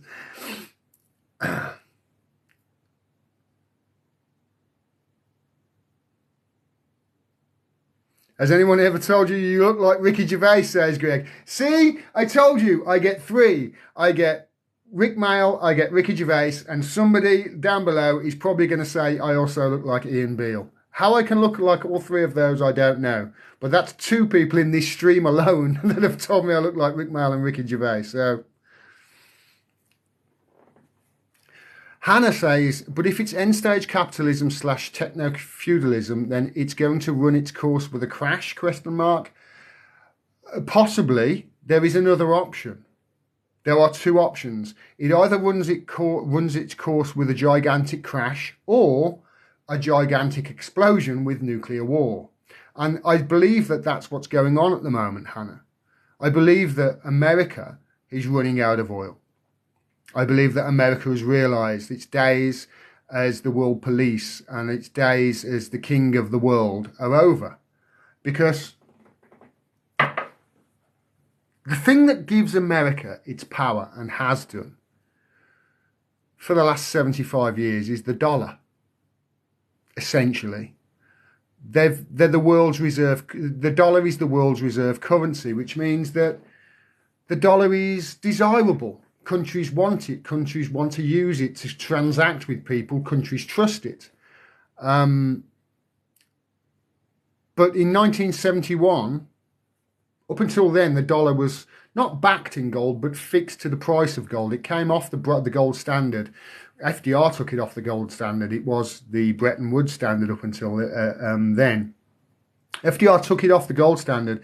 And then in 1971, there was a big problem because there was a shortage of gold in the world. And the reason there was a shortage of gold was people started buying up gold because they realized that the United States were printing all this money that they're supposed to hold the gold in there. If they print a million, if I think it was something like if they printed $1 trillion or $1 million, there had to be 30% of that value they had to hold in their stores. About 30% of the value they had to hold in, their stock. And the world realised, oh, they haven't got this gold. Because the dollar was fixed, I think, at £35 an ounce with gold up until that point.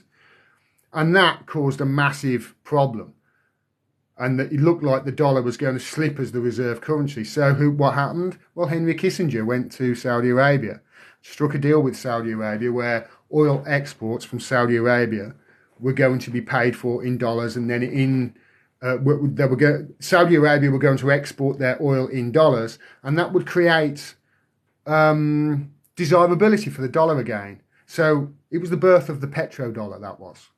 That's where you'll never hear that mentioned on the BBC or anywhere else, the petrodollar, but essentially that's what the dollar is backed by, oil.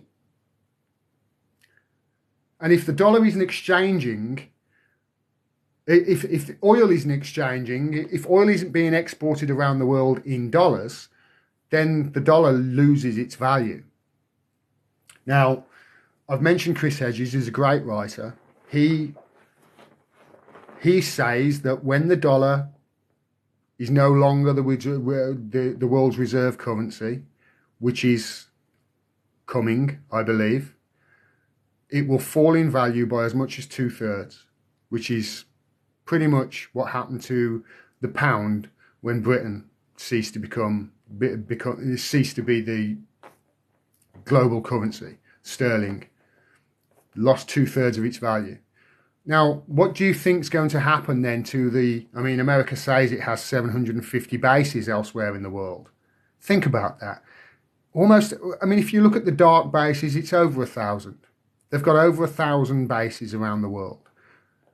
I think China has 2. I think Russia has 1. America has over 1,000. What happens to those bases when the dollar loses 2/3 of its value? All of a sudden, you haven't got a military asset. You haven't got military power. You've got an absolutely huge liability that is costing you a fortune that you cannot afford. They're going to have to close. Those military bases are going to have to close. It's as simple as that. The United States won't be able to afford them. Nobody will want its dollar. Its dollar will lose 2/3 of its value. You could send $1 million worth of missiles to Ukraine at that point, but it's only going to be a bit like, a catapult and maybe a Jeep or two, because the dollar won't be worth anything. So this is what's going on at the moment with...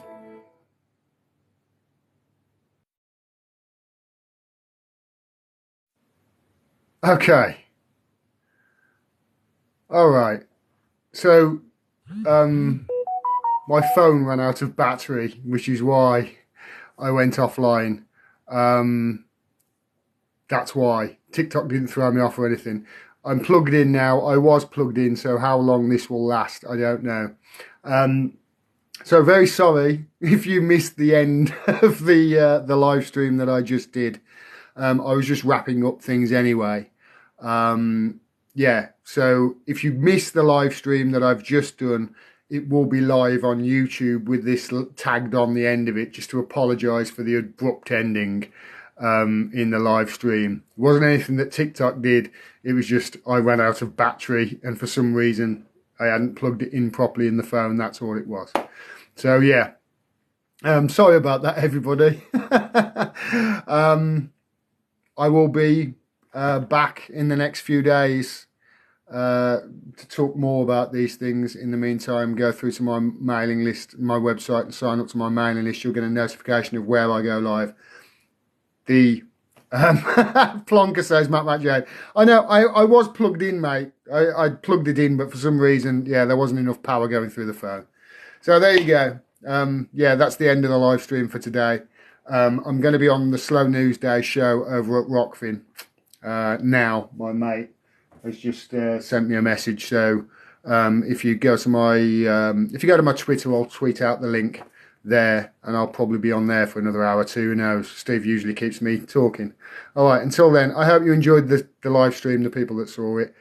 Unfortunately, it ended abruptly because of power problems.